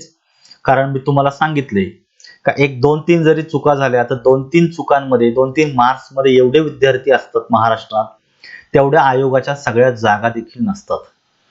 त्याच्यामुळे खूप पंक्च्युअल राहा आणि व्यवस्थितपणे प्रॅक्टिस करा, एवढंच मला सांगायचे. दुसरं वाक्य पाहायचं या ठिकाणी, नायदर ऑफ दो चॉईसेस व अट्रॅक्टिव्ह. आता सांगितलं इच ऑफ, आयदर ऑफ आणि नायदर ऑफ. याच्यानंतर येणार नाम अनेक वचनी येतं, पण क्रियापद बाकी एक वचनी येतं. या ठिकाणी वॉज पाहिजे होतं, वॉज अट्रॅक्टिव्ह, कारण नायदर ऑफ म्हणजे ही पण नाही आणि ती पण नाही.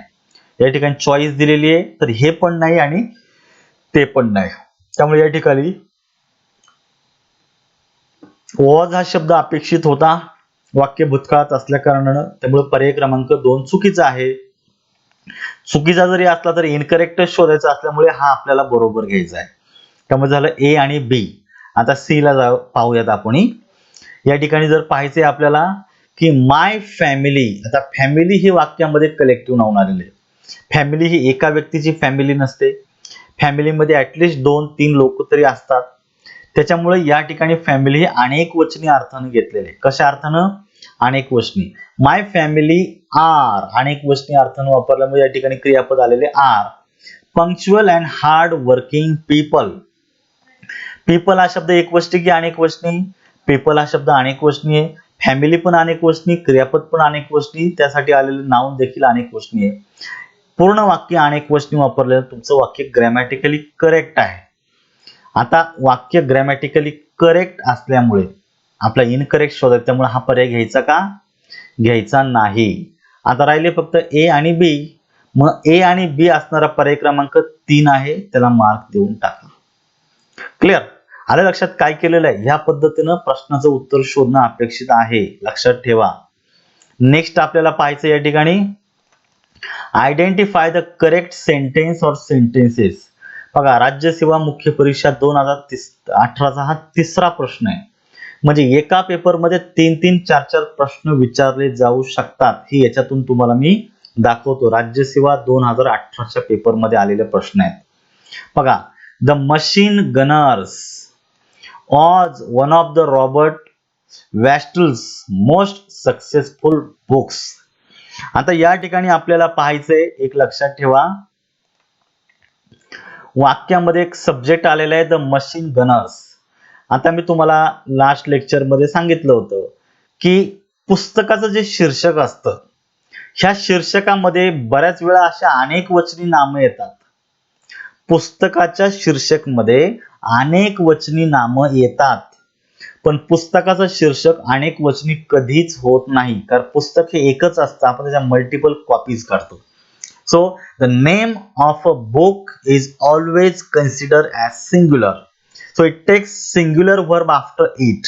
ओके, त्याच्यामुळे द मशीन गनर्स हे एकवचनी झाल्यामुळे येणारं क्रियापद देखील एकवचनीच येतं, म्हणून वॉज तुमचा बरोबर आहे. One of Robert Westall's most successful books. Books अनेक वचनी दिलेलं आहे, तर वाक्यात वन ऑफ ची रचना आलेली आहे. वन ऑफ म्हणजे अनेकांपैकी एक. रॉबर्ट वेस्टल्सने काय एकच पुस्तक लिहिलं नाहीये, त्याने जे काही सक्सेसफुल बुक्स लिहिले त्याच्यापैकी हे एक पुस्तक आहे. तर वन ऑफच्या नंतर येणार नाम असे असंच अनेक क्वेश्चन येतं. आता या ठिकाणी आपल्याला पाहायचंय, लक्षात ठेवा की वाक्य तुमचं ग्रॅमॅटिकली करेक्ट आहे. बरोबर आहे. आता करेक्ट आहे म्हणजे आपल्याला हे करेक्टच घ्यायचं आहे, कारण आपल्याला करेक्टच वाक्य शोधायचे, लक्षात ठेवा. आता दुसरं वाक्य बघा. Among people invited was the mayor. आता या ठिकाणी आपल्याला पाहायचे बघा, अमंग द पीपल इन्व्हायटेड हा एक तुमच्या वाक्याचा क्लॉज आहे आणि वॉज द मेयर, वॉज हे वाक्यातलं क्रियापद आहे. क्रियापदाच्या आधी कर्ता म्हणून तुमची संपूर्ण फ्रेज आलेली आहे आणि या ठिकाणी लक्षात ठेवायचे, क्रियापदाच्या अगोदर संपूर्ण फ्रेज आलेली आहे, तर तो फ्रेज एकवचनी झाली, लक्षात ठेवायची. म्हणून या ठिकाणी वॉज हे क्रियापद देखील एकवचनी तुमचं बरोबर आहे, वॉज द मेयर. मग आता हे वाक्य देखील तुमचं ग्रॅमॅटिकली करेक्ट या ठिकाणी आलेलं आहे. आणि पुढे बघा, they have been playing since 4 o'clock. आता हे जे वाक्य आहे हे सब्जेक्ट अँड वर्ब ॲग्रीमेंट मधलं नाही, हे टेन्स या घटकामधलं आलेलं आहे. लक्षात ठेवायचंय, वाक्यामध्ये सिन्स हा प्रिपोजिशन म्हणून आलेला आहे. Since indicate the point of time at which the action began. ज्या विशिष्ट वेळेला तुमची एखादी कृती सुरू झालेली असते ती वेळ नमूद करण्यासाठी तुम्हाला सिन्स हे प्रिपोजिशन वापरायचं आहे. आणि सगळ्यात महत्वाची गोष्ट, सिन्स हे प्रिपोजिशन कुठल्याही काळात वापरत नाहीत.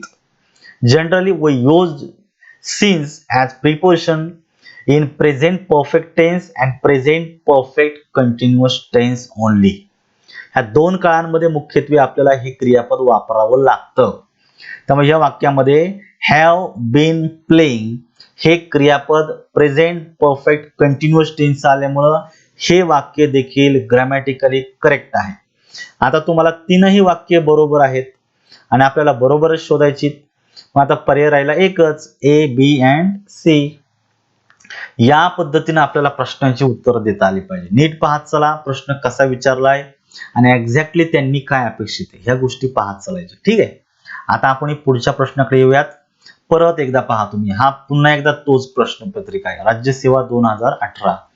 हा राज्यसेवा 2018च्या पेपर मधला हा चौथा प्रश्न आहे का जो एकाच टॉपिकवर विचारलेला आहे.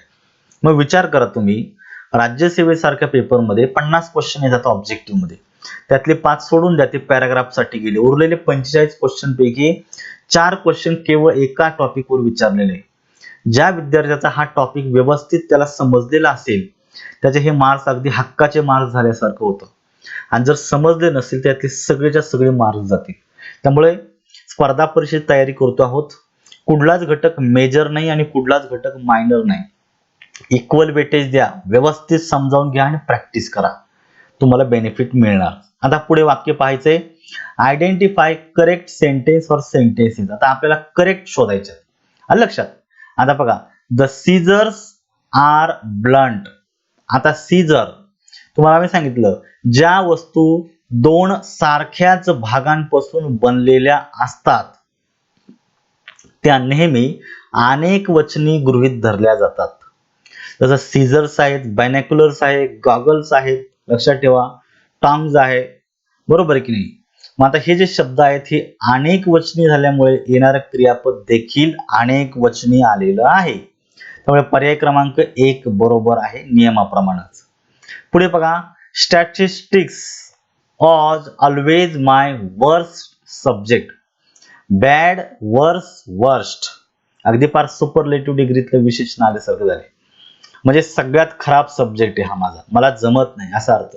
आता स्टॅटिस्टिक हा सब्जेक्ट म्हणून वापरलेला आहे, स्पष्ट त्यांनी उल्लेख करून दिलेला आहे. काय सब्जेक्ट?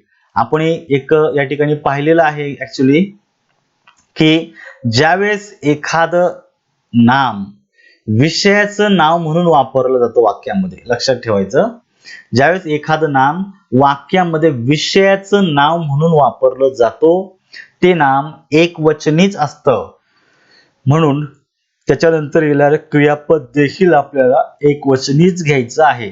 म्हणून वॉज हे एकवचनी क्रियापद बरोबर आहे, म्हणून वाक्य देखील तुमचं बरोबर आहे. नियम पहा आणि वाक्य देखील चेक करा. It is right. The next one, या ठिकाणी वाक्य दिलेले तुम्ही पाहू शकता. The economics behind these policies are unreasonable. आता या वाक्यामध्ये मी हायलाइट केला शब्द आहे इकॉनॉमिक्स. मला सांगा या वाक्यातून असं कळतं का हा शब्द सब्जेक्ट म्हणून वापरलेला आहे, म्हणजेच वाक्यामध्ये एक विषय म्हणून वापरलेला आहे. काहीच याच्यावर कळत नाही. The economics behind their policies are unreasonable. So the word economics is not used as a name of subject in the sentence. So we consider it as a plural subject. काय? आपण याला अनेक वचनी करता संबोधतो. ज्यावेळेस असा एखादा शब्द इकॉनॉमी जे शेवटी ICS जोडलेला आहे, इकॉनॉमिक्स असेल, पॉलिटिक्स असेल, लक्षात इथिक्स असेल, स्टॅटिस्टिक्स असेल, फोनेटिक्स असेल, हे जे सगळे शब्द आहेत विषय सोडून वेगळ्या अर्थाने आले तर ते अनेक वचनी घेऊ शकता. म्हणून क्रियापद देखील अनेक वचनीच येतं. आर अनरिझनेबल म्हणून हे वाक्य देखील बरोबर आहे. लक्षात ठेवा. आपण या पद्धतीनं पर्याय जे आहे ते शोधत चाललेलो आहे. नीट लक्ष देऊन ऐका. आणि चौथं बघायचंय, the governing party usually do bad in mid term by election. जी गव्हर्निंग पार्टी असते, जी रुलिंग पार्टी असते, जी सत्तेमध्ये असणारे जे काही सरकार असतं, पॉलिटिकल पार्टी असते, ती जनरली काय करते, डू बॅड, म्हणजे त्यांची कामगिरी खराब होते किंवा in the mid term by election, इलेक्शनच्या अगदी मिड टर्मच्या दरम्यान. आता हा पॉलिटिकल विषय आपल्याला काही बोलायचं नाहीये, बट गव्हर्निंग पार्टी हा शब्द एक वचनी आलेला आहे. कसा आलेला आहे? एक वचनी आलेला आहे. आता सब्जेक्ट जर एक वचनी झाला तर क्रियापद कसा घ्यायला पाहिजे होता? एक वचनी घ्यायला पाहिजे होता. तर डू हा अनेक वचनी आहे आणि डज एक वचनी. जर डज अपेक्षित होता म्हणून हे वाक्य चुकलं. आता राहिलं ए, बी आणि सी. आता उत्तर शोधा. ए, बी आणि सी असणारा पर्याय क्रमांक 1 ला मार्क द्यायचा आहे. बाकीच्या पर्यायांमध्ये तसं काहीच नाहीये, त्यामुळे पर्याय क्रमांक 1 हा ग्रॅमॅटिकली करेक्ट आहे. पुढे दिलेले बघा आता, महाराष्ट्र गट क सेवा मुख्य परीक्षा 2018 ला आलेला प्रश्न आहे. Tell whether the following sentence or sentences is are right or wrong. वाक्य बरोबर आहे की चुकीचं आहे हे तुम्हाला या ठिकाणी शोधायचे आहेत. नीट लक्ष देऊन ऐका. Piece and prosperity is ideals. I always as well as they am tired of this routine work. दोन वाक्य दिलेली आहेत आणि या दोन वाक्यांपैकी आपल्याला बरोबर वाक्य शोधायचे आहेत. म्हणजे बरोबर आहे की चुकी ते शोधायचे. तुम्हाला खाली तसे पर्याय दिलेले आहेत. A is right, B is right, A and B are wrong and A and B are right. तुम्हाला एक्झॅक्टली काय ते तुम्हाला पर्याय शोधायचं आहे. तर या ठिकाणी पाहायचे, तुम्हाला पहिलं वाक्य दिलेलं या ठिकाणी, piece and prosperity is ideal. आता लक्षात ठेवायचं की दोन भिन्न नामं जरी असतील किंवा दोन नामं एकाच संकल्पनेचा भाग असतील, नीट ऐका परत, दोन नामं एकाच संकल्पनेचा भाग असतील तर म्हणजे सब्जेक्ट मध्ये दोन नामं असतील ते अँड जोडलेली असतील व एकाच संकल्पनेचा जर ती भाग असतील तो जो सब्जेक्ट आहे हा एकवचनी गृहीत धरला जातो. म्हणून त्याच्यानंतर जे काही पुढे क्रियापद येतं ते देखील आपल्याला एक वचनीच घ्यायचं असतं. बघा, peace and prosperity is ideal हे बरोबर वाक्य आहे. जर कधी कधी असेल peace and prosperity are ideal, त्यावेळेस लक्षात आलं पाहिजे की जे दोन नामांमधून एकच संकल्पना रिव्हील होते म्हणून वाक्य क्रियापद एकवचनीच घ्यायचं आहे, कारण सब्जेक्ट एकवचनी होतो. म्हणून आता पर्याय क्रमांक 1 हे ग्रॅमॅटिकली करेक्ट आहे. आता दुसरं वाक्य या ठिकाणी ऍज वेल ऍज ने दोन सब्जेक्ट जोडलेले आहेत. आय ऍज वेल ऍज दे. नीट पाहू शकता तुम्ही, आय हा एकवचनी आहे आणि दे हा अनेक वचनी आहे. आता आपण या ठिकाणी पाहिलं होतं ऍज वेल ऍज न नियम आपण नीट समजून घ्या. ज्यावेळेस वाक्यामध्ये दोन कर्ते ऍज वेल ऍज न जोडले जातात तेव्हा पुढे येणारं क्रियापद हे वाक्यामधील पहिल्या नामाच्या किंवा सब्जेक्टच्या वचनाप्रमाणे बदलतं. या वाक्यामध्ये बघा, आय ऍज वेल ऍज दे.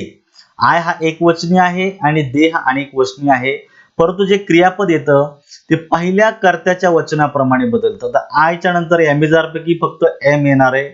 तर मग I as well as they am tired to do this routine work. त्यामुळे पर्याय क्रमांक जे 2 आहे म्हणजे बी आहे, ही उत्तर देखील बरोबर आहे. आता दोनही बरोबर आहेत. मग आता दोन्ही बरोबर असेल तर बघा both A and B are right. पर्याय क्रमांक 4 ला मार्क करा. काय करायचं? 4 ला मार्क करायचं. या पद्धतीनं आपल्याला प्रश्नांची उत्तर जी आहे ती देता आली पाहिजे. आता आपण पुढच्या प्रश्नाकडे जाऊयात. पहा या ठिकाणी तोच प्रश्न आलेला आहे. महाराष्ट्र गट क सेवा मुख्य परीक्षा 2018च्या पेपर मधला. which one of the given options is correct about the given sentence. आपल्याला 4 पर्याय दिलेले आहेत. हे 4 पर्यायांपैकी करेक्ट पर्याय शोधायचा आहे आणि ते 4 पर्याय एका वाक्याच्या संदर्भात आहे. ते वाक्य पण दिलेलं आहे, ते नीट शोधून घ्या. बघा, either she or they have to attend the meeting. either she or they. आता या ठिकाणी आपल्याला पाहायचं आहे की either or, neither nor किंवा or न दोन भिन्न कर्ते जर जोडले असतील. पहिली गोष्ट, दोन्ही कर्ते जर एकवचनी असेल तर क्रियापद एकवचनी घ्या. दोन्ही कर्ते अनेकवचनी असेल तर क्रियापद देखील अनेकवचनी घ्या. आणि ज्यावेळेस दोन भिन्न असतील म्हणजे कुठला तरी एक एकवचनी आणि कुठला तरी एक अनेकवचनी असे भिन्न असतील तर वाक्यात जे पुढे क्रियापद येतं, जर लक्षात ठेवायचं, हे क्रियापद त्याच्या जवळच्या म्हणजे दुसऱ्या कर्त्याच्या वचनाप्रमाणे बदलतं. आता आयदर सी ऑर दे हा 2 नंबरचा आहे आणि क्रियापदाच्या जवळ आहे म्हणून त्याच्याच वचनाप्रमाणे क्रियापद बदलायचं. दे अनेक वचनी असल्यामुळे ते हॅव घेतलेलं आहे. हॅव बरोबर आहे. त्याच्यामुळे हे वाक्य तसं ग्रॅमॅटिकली करेक्टच आहे. आता जर तुमचं वाक्य ग्रॅमॅटिकली जर करेक्ट असेल तर आता तुमचा पर्याय काय द्यायचा? राईट हाच पर्याय राहिलेला आहे. बरोबर आहे. Use of they in the sentence is wrong. काय प्रॉब्लेम आहे? वाक्य तर बरोबर आहे. किंवा दे हा अनेक वचनी येऊ शकतो आयदर ऑर ने जोडायला, चालतंय. हॅव शुड बी हॅज चालणार नाही कारण दुसरा कर्ता अनेक वचनी असल्यामुळे क्रियापद देखील अनेक वचनी पाहिजे होतं. हॅज इथे एक वचनी घेऊन करायचं काय? त्यामुळे पर्याय 1 हाच बरोबर उत्तर आहे. या पद्धतीनं प्रश्नाचं उत्तर देत चला, समजून घेत चला. आणि सगळ्यात महत्त्वाची गोष्ट मित्रांनो, नियम नीट लक्षात ठेवा. पाठ करत बसू नका. प्रॅक्टिस करा आणि जे ज्याला अंडरस्टँड करून घ्या, समजून घ्या की एक्झॅक्टली काय त्याच्यामधून व्यक्त झालेलं आहे. आणि जे नियम तुम्ही समजून घेत आहात ते वाक्यामध्ये त्याचं प्रॅक्टिकल ऍप्लिकेशन झालं पाहिजे. ऍप्लिकेशन प्रॅक्टिकली जर झालं, प्रॅक्टिस जर केली तर ते त्या नियमातून तुमचं परफेक्शन वाढतं. आणि जितकं परफेक्शन अधिक तितका वेग अधिक. कारण स्पर्धा परीक्षेमध्ये तुम्हाला किती पर्सेंट पडलेले कॉलेजच्या पेपर्स मध्ये हे विचारत नाहीये. स्पर्धा परीक्षेमध्ये तुमच्यात परफेक्शन किती आहे आणि अॅक्युरसी किती आहे ते तुमचे चेक केले जातं. कमी वेळेमध्ये जास्त जर तुम्हाला आन्सर द्यायचे असतील तर परफेक्शन येणं गरजेचं आहे. परफेक्शन नसेल तर उत्तर जास्त द्यायला काय, डॉट द्यायला काय वेळ लागत नाही, परंतु अॅक्युरसी वाढली पाहिजे. त्यामुळे अॅक्युरसी आणि परफेक्शन जर असेल तर तुमचा विजय नक्की आहे, हे लक्षात ठेवा. पुढचा जो प्रश्न दिलेला आहे हा पण खूप छान आहे. बघा, गट क च्या पेपर मधला आहे आणि गट क मध्ये सुद्धा जवळपास 3 ते 4 प्रश्न येऊन गेलेले आहेत 2018च्या. म्हणजे एका पेपर मध्ये 3-4 प्रश्नांचं वेटेज या ठिकाणी तुम्हाला दिलेलं आहे. इतके महत्वाचा हा घटक आहे, नीट लक्षात ठेवायचं. बघा, both Raman and Pushkaran were not present there. असं वाक्य दिलेलं आहे. Both Raman and Pushkaran were not present there. आता सर्वप्रथम याच्यातला नियम नीट काय तो नीट लक्षात देऊन ठेवा. वाक्यामध्ये रचना आलेली आहे बोथ अँडची. लक्षात ठेवा, बोथ अँडची रचनेचा अर्थ कसा असतो तर बोथच्या नंतर एक नाम जोडतो आणि अँडच्या नंतर दुसरं नाम जोडतो. दोन व्यक्ती किंवा वस्तूंच्या संदर्भातच बोथ अँड वापरलं जातं. वाक्यात जर 2 पेक्षा जास्त व्यक्ती वस्तूंचा जर उल्लेख असेल तर बोथ अँड वापरायचं नाही, हा पहिला नियम.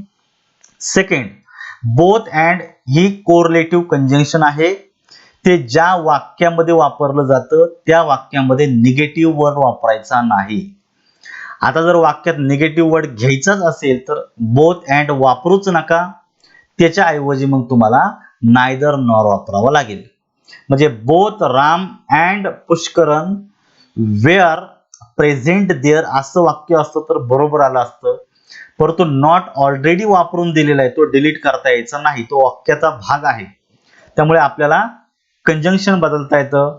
बोथ अँड वाक्यात जर नॉट असेल तर सगळ्यात बेटर बोथ अँड ऐवजी नायदर नॉर वापरून द्या. कारण नायदर नॉर हे निगेटिव्ह वाक्य आहे आणि ते देखील दोनच व्यक्ती वस्तूंच्या संदर्भात येत असतं. मग वाक्य बरोबर कसं झालं असतं, neither Raman nor Pushkaran were present there. आता नायदर निगेटिव्ह वर्ड असल्यामुळे पुढे नॉट आला नसता, म्हणजे येणार नाही. त्यामुळे neither Raman nor Pushkaran was present there अशी रचना या ठिकाणी तुमची आली असती. म्हणून हे वाक्य ग्रॅमॅटिकली चुकीचं आहे, लक्षात ठेवा. पण तुम्हाला करेक्ट ऑप्शन शोधायचं, करेक्ट वाक्य शोधायचं. त्यामुळे आता पहिला तर गेला, आता राहिला तुमचा दुसऱ्याचं उत्तर या ठिकाणी आपल्याला पाहायचंय. Neither Raman nor Pushkaran was present there. आता नायदर नॉरने ज्या दोन एकवचनी कर्ते जोडले जातात, पुढे येणारे क्रियापद हे एकवचनीच येतं. वाक्य बी बरोबर आहे, नियमाप्रमाणे वाक्य बरोबर आहे. वॉज एकवचनी झालेला आहे, म्हणून साठी या ठिकाणी पर्याय क्रमांक ओनली बी म्हणून 2 ला तुम्हाला मार्क करायचा आहे. पहा काय अवघड होते या ठिकाणी. आता नियम तर लक्षात आला ना, नायदर नॉर केव्हा वापरायचं आणि बोथ अँड केव्हा वापरायचं. पुन्हा सांगतो मी, बोथ अँड केवळ दोन व्यक्ती वस्तूंसाठीच वापरलं जातं. बोथच्या नंतर एक आणि अँडच्या नंतर दुसरं नाम जोडून द्यायचं आणि पुढे येणार क्रियापद अनेक वचनी घ्यायचं. बोथ अँडच्या वाक्यात निगेटिव्ह वर्ड वापरायचा नाही. जर निगेटिव्ह वर्ड वापरला असेल तर म्हणजे वाक्य जर निगेटिव्ह जर असेल तर बोथ अँड ऐवजी नायदर नॉरचा वापर करायचा. कारण नायदर नॉर हे निगेटिव्ह सेंटेन्स मध्ये येतं आणि नायदर नॉर देखील दोनच व्यक्ती वस्तूं संदर्भात येत असतं. या ठिकाणी या पद्धतीने तुम्हाला गोष्टी पाहता येतील, बरोबर काय ते तुम्हाला चेक करता येतं. आलं लक्षात. आता आपण पुढच्या प्रश्नाकडे जाऊया. या ठिकाणी आता खूप सुंदर प्रश्न विचारलेला आहे. महाराष्ट्र कृषी सेवा पूर्व परीक्षा 2018च्या पेपर मध्ये आलेला आहे. मी सर्व प्रश्नपत्रिका घेतलेल्या आहे मित्रांनो, कुठलीही मिस केलेली नाहीये. त्यामुळे सरसकट प्रश्न निवडलेले. आतापर्यंत जे पेपर पाहिले त्या पेपरमध्ये यांच्या व्यतिरिक्त दुसरे प्रश्न आलेले नाहीयेत या घटकावर. तर मी कुठला मिस करत नाही आहे, असेच घेतलेले. समजून घ्या मी काय सांगतो ते. Point out the correct sentences. आता आपल्याला परत एकदा विचारलं की करेक्ट वाक्य शोधायचं. आता तुम्हाला 4 वाक्य दिलेली आहेत आणि त्याच्या खाली 4 आन्सर ऑप्शन दिलेले, म्हणजे तुम्हाला डबल काम या ठिकाणी करायचंय. बघा, देअर आर 2 रूम्स. नीट पहा, तुम्हाला लक्षात येईल. देअर आर 2 रूम्स, दोनच रूम्स आहे. You can select either of them. या ठिकाणी तुम्हाला पाहायचे आयदर ऑफ देम. नीट लक्ष देऊन ऐका. आयदर ऑफ हा जो भाग या ठिकाणी दिलेला आहे, आयदर ऑफ हा केवळ दोनच व्यक्ती आणि दोनच वस्तूं संदर्भात वापरतात. तर या ठिकाणी 2 रूम्स दिलेला आहे आणि या ठिकाणी आयदर ऑफ दिलेलं आहे. हे वाक्य बरोबर आहे. तर either of is use only for 2 person or 2 things. Okay, if there are more than 2 or 3 things or 3 person, don't use either of. You can use any of or one of over there. आता दुसरं वाक्य बघा. There are 4 rooms. आता rooms किती आहेत? 4 आहेत. You can select either of them. आता सांगितलं आयदर ऑफ हा जर दोनच व्यक्ती वस्तू संदर्भात येतो, पण या ठिकाणी कितीसाठी वापरलाय? 4 रूम्स साठी. म्हणजेच वाक्य जे 2 नंबरचं आहे हे ग्रॅमॅटिकली चुकीचं आहे. कसं आहे? चुकीचं. आधी 4 रूम्स देतात म्हणजे 2 पेक्षा जास्तचा उल्लेख झाला आणि पुढे आयदर ऑफ देतात. आयदर ऑफ हा फक्त दोघांसाठी येत असतो, त्यामुळे 2 नंबरचं वाक्य चुकलं. आलं लक्षात. हे या ठिकाणी तुम्हाला नमूद करायचं आहे, लक्षात ठेवा. आता पुढचं वाक्य बघा. There are 2 rooms, you can select any of them. ज्यावेळेस दोनच व्यक्ती वस्तूंचा संदर्भ असतो त्या तुम्ही आयदर ऑफ वापरता, परंतु आयदर ऑफच्या व्यतिरिक्त एनी ऑफ वापरलं तरीही चालतं. Sorry, either of sorry any of या ठिकाणी वापरत नाही, कन्फ्युज झालं जरा. बघा, ज्यावेळेस वाक्यामध्ये दोनच व्यक्ती वस्तूंचा उल्लेख असेल त्यावेळेस एनी ऑफ वापरत नाही, एनी ऑफ ऐवजी तुम्हाला आयदर ऑफ वापरावं लागतं. या ठिकाणी एनी ऑफ वापरल्यामुळे हे वाक्य तुमचं चुकीचं आहे. या ठिकाणी आयदर ऑफ वापरण्यामुळे अनेकांसाठी वाक्य चुकीचं आहे. तर पर्याय क्रमांक सी देखील चुकीचा झालेला आहे. चौथं वाक्य बघा, देअर आर 4 रूम्स, 4 रूम्स आहेत and you can select any of them. दोन पेक्षा जास्त व्यक्ती आणि वस्तूंसाठी जर वापरायचं जर असेल तर एनी ऑफ वापरलं तर चालतं, वन ऑफ वापरलं तरी चालतं. त्यामुळे या कॉन्टेक्स्ट मध्ये पर्याय क्रमांक डी बरोबर आहे आणि पर्याय क्रमांक ए बरोबर येतात. ए आणि डी बरोबर असणारे पर्याय क्रमांक 4 ला मार्क करा. पाहिलं कसं केलेलं आहे, पण हे बारकावे तुम्हाला लक्षात आले पाहिजे. एक्झॅक्टली शब्दांचा अर्थ काय आणि हे प्रॅक्टिस शिवाय होणार नाही मित्रांनो. तुम्ही 10 वेळा पुस्तक वाचा, लक्षात ठेवा 10 वेळा तुम्ही पुस्तक वाचा आणि 11व्या वेळेला असा प्रश्न सॉल्व्ह करायला घ्या. तुमची मिस्टेक होऊ शकते, पण जर तुम्ही प्रॅक्टिस जर चांगली जर केली तर मग मिस्टेक होण्याचे चान्सेस खूप कमी असतात. कारण प्रॅक्टिस मधून तुमचं अंडरस्टँडिंग पूर्ण होतं. प्रश्न कसा आलाय, प्रश्नाचं स्वरूप काय, एक्झॅक्टली त्यांनी विचारले काय आणि तुम्हाला नक्की शोधायचंय काय प्रश्नातील पर्यायांमध्ये, हे ज्यावेळेस तुमचं क्लिअर होतं त्यावेळेस तुम्ही उत्तराच्या अगदी जवळ जाऊन पोहोचलेला असता. फक्त व्यवस्थित काही गोष्टी डोळ्यासमोर ठेवून उत्तर दिलं तर तुमची उत्तर देखील बरोबर येतात, हे या ठिकाणी तुम्हाला मी सांगतो आहे. पुढे बघा, पुढे काय दिलेलं आहे, Govinda and Madhuri both dance well. आता गोविंदा आणि माधुरी हे दोनच व्यक्तींचा उल्लेख या ठिकाणी दिलेला आहे. मग या ठिकाणी बोथचा वापर वाक्यामध्ये चुकीचा दिलेला आहे. वाक्य कसं पाहिजे होतं, बोथ गोविंदा, लक्षात ठेवायचं, अँड माधुरी डान्स वेल. कारण बोथ अँडच्या रचनेमध्ये बोथ न एक नाम जोडलं जातं आणि अँड न दुसरं नाम जोडलं जातं. अशा पद्धतीने तुम्हाला पाहावं लागतं. या ठिकाणी बोथ हा अँडच्या नंतर टाकलेला आहे, चालत नाही. बोथ गोविंदा अँड माधुरी अशी रचना वापरावी लागते. बोथ नंतर एक नाम, माधुरी नंतर दुसरं नाम. आलं लक्षात. या ठिकाणी वाक्यामध्ये बोथ अँड हे चुकीचं वापरल्यामुळे तुमचा पर्याय क्रमांक 1 चुकला आणि तुम्हाला आयडेंटिफाय द करेक्ट सेंटेन्सेस वापरायचे. कुठली करेक्ट. मग आता बरोबर शोधायचे, पण पहिलं तर चुकलंच. म्हणजे तुम्ही एक गोष्ट पाहू शकता, या ठिकाणी करेक्ट म्हणून ए नाही म्हणून हा गेला, both A and B correct विचारल्यामुळे हा पण गेला. लक्षात ठेवायचं, नायदर ए अँड बी, आता हे असू शकतं. आता ओनली बी जर म्हणावा तर एचं काय, हे पण आपल्याला पाहता येतं. आता राहिलं 2 आणि 4 मध्ये कॉम्पिटिशन. चेक करा, not only he is a teacher but also an artist. आता पाहायचे, not only he is a teacher but also an artist. ज्यावेळेस तुम्हाला वाक्यात नॉट ओनली बट ऑल्सो ची रचना वापरायची त्यावेळेस एक गोष्ट लक्षात ठेवा, वाक्यात जर एकच कर्ता आणि जर एकच क्रियापद जर असेल तर ते नॉट ओनलीच्या अगोदर घ्यायचं आणि जो भाग वेगळा असेल तो नॉट ओनली न एक आणि बट ऑल्सो न एक जोडून द्यायचा. आता वाक्य कसं झालं असतं, she is not only a teacher but also an artist. आलं लक्षात, he is not only a teacher but also an artist अशी रचना अपेक्षित होती. त्यामुळे या ठिकाणी ह्या जो शब्द दिलेला आहे कर्ता आणि क्रियापद यांचं वाक्यातील लोकेशन चुकलेलं असल्यामुळे पर्याय क्रमांक बी देखील चुकलेला आहे. आता दोन्ही चुकीचे असल्यामुळे करेक्ट शोधणार कुठून, नाहीच आहे करेक्ट वाक्य, म्हणून नायदर ए नॉर बी ला तुम्ही मार्क करून द्या. आलं लक्षात काय केलेलं आहे, या पद्धतीने आपल्याला प्रश्न शोधायचा आहे आणि उत्तरही शोधायचं आहे. आता पुढे आपण जरा जाऊया फास्ट, लक्षात ठेवायचं आहे. In which part of the sentence below does an error lie. वाक्यामध्ये चूक पुढे दिलेली ते तुम्हाला या ठिकाणी शोधायची आहे. बघा, दुसरा प्रश्न त्याच पेपर मधला आलेला आहे. कृषी सेवा पूर्व परीक्षा 2016च्या पेपर मध्ये आलेला हा प्रश्न आहे. बाबा Amte was one of the luminaries who was felicitated by the President of India. Baba Amte was one of the luminaries. आता वाक्यामध्ये काय केलेलं आहे, वन ऑफ द ची रचना आलेली आहे. आपण पहिल्या प्रश्नामध्ये देखील पाहिलं होतं, ज्यावेळी तुमच्या वाक्यामध्ये वन ऑफ द ची रचना येते, लक्षात ठेवा, तेव्हा त्याच्यानंतर येणारं नाम हे अनेक वचनी येतं. ल्युमिनरीज हे अनेक वचनी नाम आल्यामुळे पहिला भाग बरोबर दिलेला आहे. आता पुढे जायचंय. Who was felicitated by the President of India. आता या ठिकाणी खरी माहिती या ठिकाणी दिलेली आहे.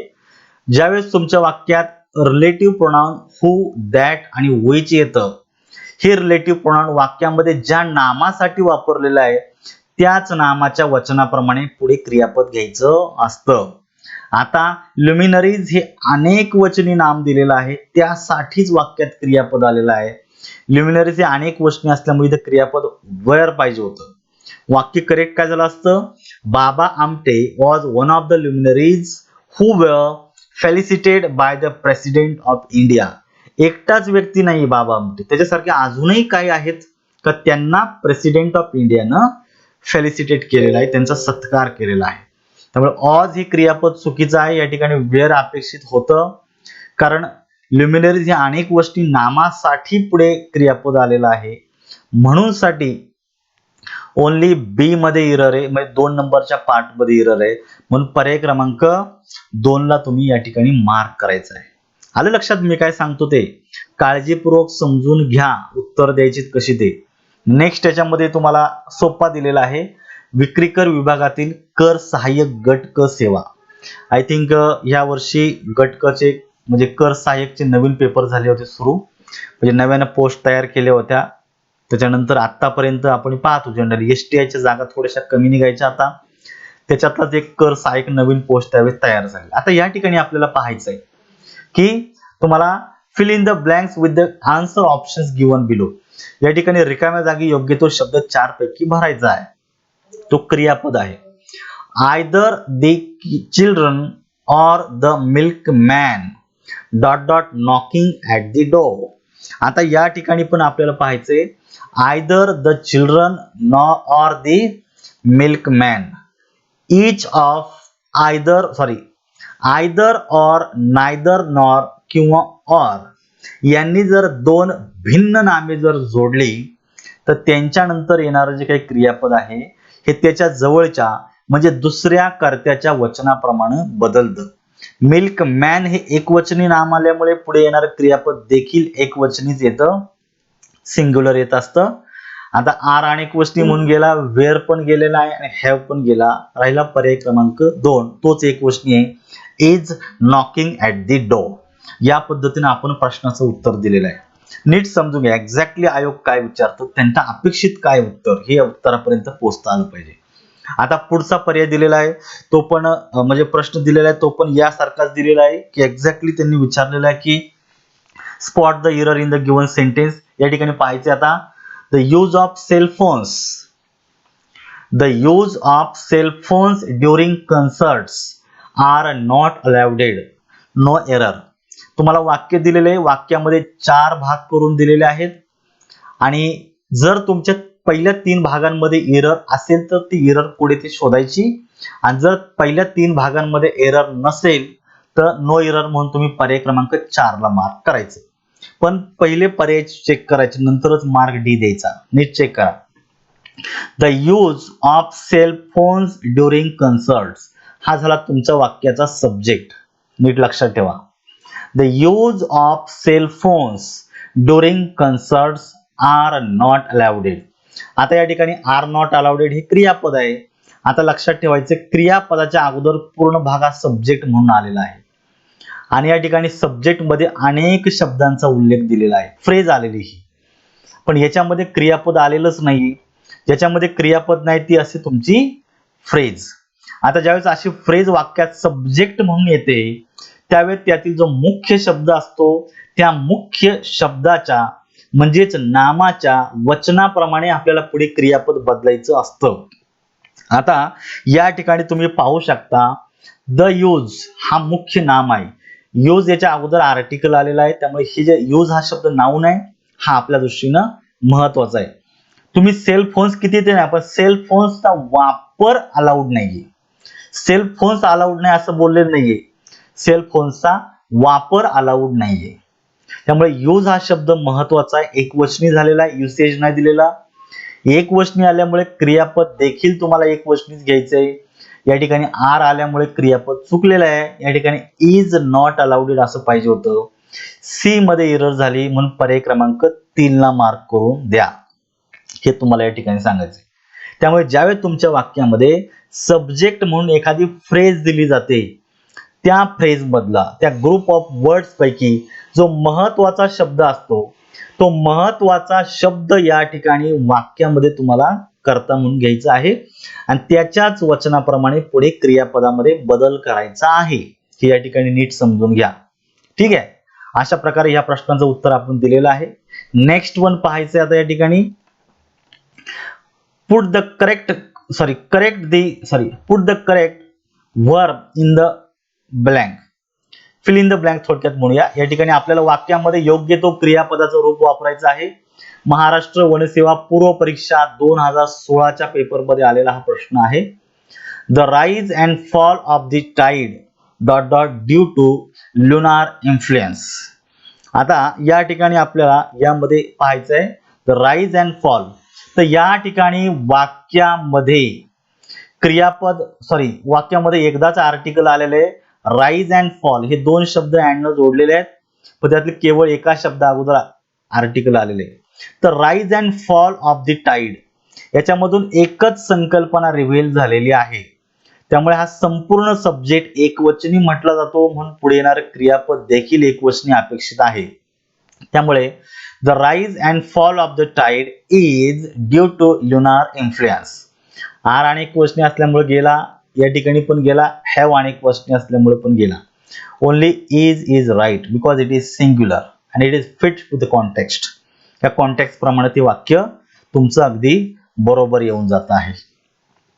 आता आपण नेक्स्ट सेंटेन्स कडे जाऊयात. या ठिकाणी दिले बघा, सहाय्यक मुख्य परीक्षा 2015 च्या पेपर मध्ये आलेला प्रश्न आहे.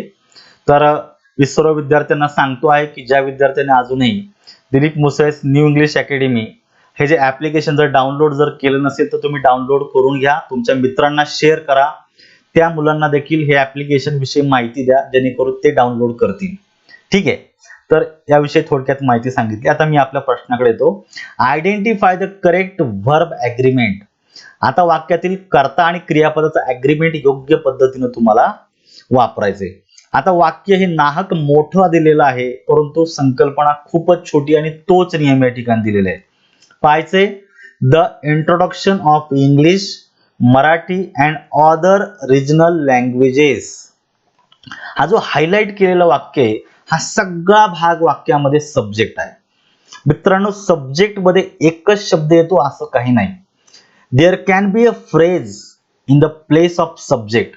वाक्यामध्ये सब्जेक्ट म्हणून फ्रेज देखील येऊ शकते, क्लॉज देखील येऊ शकतो. आता मला सांगा, यामध्ये क्रियापद आहे का? The introduction of English, Marathi and other regional language, याच्यामध्ये क्रियापदच नाहीये. It is called a phrase. आता यामध्ये ज्यावेळेस अनेक शब्दांचा मिळून कर्ता बनतो, त्यावेळेस त्यातील जो मुख्य शब्द असतो, त्या मुख्य शब्दाच्या वचनाप्रमाणे वाक्यात तुम्हाला क्रियापद घ्यायचं असतं.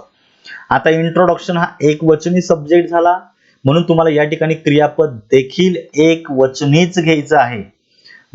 profound effect on the students linguistic competence. Linguistic competence म्हणजे भाषाशास्त्रीय, भाषा विषयक क्षमता. कॉम्पिटन्स म्हणजे ॲबिलिटी और क्षमता, मराठीमध्ये क्षमता म्हणतात त्याला. तर इथं क्रियापद एकवचनी अपेक्षित आहे. मग आता जर एकवचनी जर क्रियापद जर तुम्हाला जर घ्यायचं असेल तर या ठिकाणी आता तुम्ही नीट पाहू शकता या ठिकाणी की काय तुम्हाला क्रियापद घ्यायचंय. आता हॅव हॅड हे वाक्यामध्ये एकवचनी येत नाही म्हणून संपला. आर अनेक वचनी चालत नाही, हॅव देखील अनेक वचनी चालत नाही. आता राहिला एकच, has had profound effect on the students linguistic competence. त्यामुळे हॅज एकवचनी आहे, हे लक्षात ठेवा. आता तुम्ही म्हणा की सर हॅजच्या नंतर लगेच हॅड दुसरा सहाय्यकारी क्रियापद येतं का? तर येतं, काही प्रॉब्लेम नाही. पण ज्यावेळेस हॅज नंतर हॅड येतो किंवा हॅवच्या नंतर लगेचच हॅड ज्यावेळेस येतो, त्यावेळेस रचना लक्षात ठेवायची. हॅव किंवा हॅज हे सहाय्यकारी क्रियापद असतं आणि त्याच्यानंतर लगेचच जर हॅड जर आलं तर ते हॅव या मुख्य क्रियापदाचं तिसरं रूप असतं, हॅड. आलं लक्षात? आणि हॅड ज्यावेळेस एकटाच येतो स्वतंत्र, तो साध्या भूतकाळात असतो. आणि हॅडच्या नंतर जर V3 म्हणजे क्रियापदाचं तिसरं रूप आलं तर हॅड वाक्यात सहाय्यकारी क्रियापद असतो. आता या ठिकाणी हॅड काय आलेलं आहे, मुख्य क्रियापद म्हणून आलेलं आहे, आणि हॅज आलेलं आहे सहाय्यकारी क्रियापद. क्रियापद एकवचनी घ्यायचं म्हणून आपण पर्याय क्रमांक 1 ला मार्क केलेले, कारण एकवचनी क्रियापद असणारा एकच पर्याय या ठिकाणी दिलेला आहे. बघा मित्रांनो, इतक्या सोप्या गोष्टी असतात. नियम तर तेच आहेत, तेच वारंवार रिपीट झालेले आहेत. वेगळं काय झालेलं आहे, काहीच नाही झालेलं. पण होतंय काय की आपली प्रॅक्टिस कमी पडते, अंडरस्टँडिंग कमी पडते. अंडरस्टँडिंग झालं पाहिजे, आणि अंडरस्टँडिंग साठी थोडीशी प्रॅक्टिस वाढवायची. आपल्याला ह्या बॅच मधून प्रॅक्टिसच करून घ्यायची पुढे जाऊन. मी खूप तुम्हाला पुढे क्वेश्चन दाखवत मी तुम्हाला खूप तुमच्याकडनं प्रॅक्टिस करून घेणार आहे. पण तोपर्यंत तुम्ही हे व्हिडिओ ऐका, समजून घ्या, खात्री करा की आपलं बरोबर आहे की चुकीचं येते ते, जेणेकरून तुम्हाला खूप तुमच्यामध्ये पण हा कॉन्फिडन्स जो असतो तो वाढला पाहिजे परीक्षेच्या दृष्टीने. आता आपण पुढच्या प्रश्नाकडे जाऊयात. या ठिकाणी दिलेले बघा 20 नंबरचा प्रश्न. The host and the hostess were kind to us. आता होस्ट हा एक सब्जेक्ट आणि होस्टेस दुसरा सब्जेक्ट अँड न जोडलेला आहे. दोन नामं अँड न जोडल्यामुळे टोटल सब्जेक्ट जो असतो हा अनेक वचनी झाला, म्हणून येणारे क्रियापद देखील अनेक वचनी आलेले, वेअर अनेक वचनी आलेले, वाक्य बरोबर आहे. आणि आयडेंटिफाय द करेक्ट सेंटेन्स, तुम्हाला करेक्ट वाक्य शोधायचं आहे. सहाय्यक मुख्य परीक्षा 2015 ला आलेला प्रश्न आहे. तर वाक्य बरोबर आहे. Next one, bread and butter is my favourite food. ज्यावेळेस दोन नामं एकत्र अँड न जोडली जातात आणि त्यामधून एकच संकल्पना रिव्हील होते, एकच संकल्पना व्यक्त होते, त्यावेळेस ती संकल्पना एकवचनी गणली जाते, म्हणून त्यांच्यानंतर येणारं क्रियापद देखील एकवचनी येतं. आता ब्रेड अँड बटर हे सिंगल फूड आहे, बरोबर आहे की नाही, त्यामुळे क्रियापद एकवचनीच आलं पाहिजे. ब्रेड अँड बटर असेल, त्याच्यानंतर हॉर्स अँड कार्ट असेल, अशा अनेक आहेत, लक्षात ठेवा. का ते एकवचनीच गणले जातात, अनेक वचनाचा संबंध तिथं येत नाही. म्हणून या ठिकाणी दोनही वाक्य ग्रॅमॅटिकली करेक्ट असल्या कारणानं पर्याय क्रमांक 3 बघा, both A and B are करेक्टला तुम्ही मार्क देऊ शकता. म्हणून पर्याय क्रमांक 3 बरोबर द्या. या पद्धतीने शोधा, तुम्हाला फायदा होईल. आता नेक्स्ट या ठिकाणी तुम्हाला दिलेला आहे, नीट पाहायचं तुम्हाला. Identify the grammatically correct sentence or sentences. बरोबर वाक्य तुम्हाला या ठिकाणी शोधायचं. तुम्ही पाहू शकता की करेक्ट वाक्य तुम्हाला शोधायचं.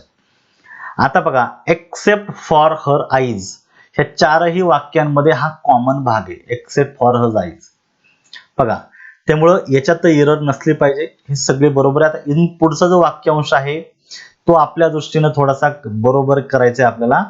या ठिकाणी दिले बघा, none of her features is remarkable, none of her features are remarkable, none of her features was remarkable, none of her features were remarkable.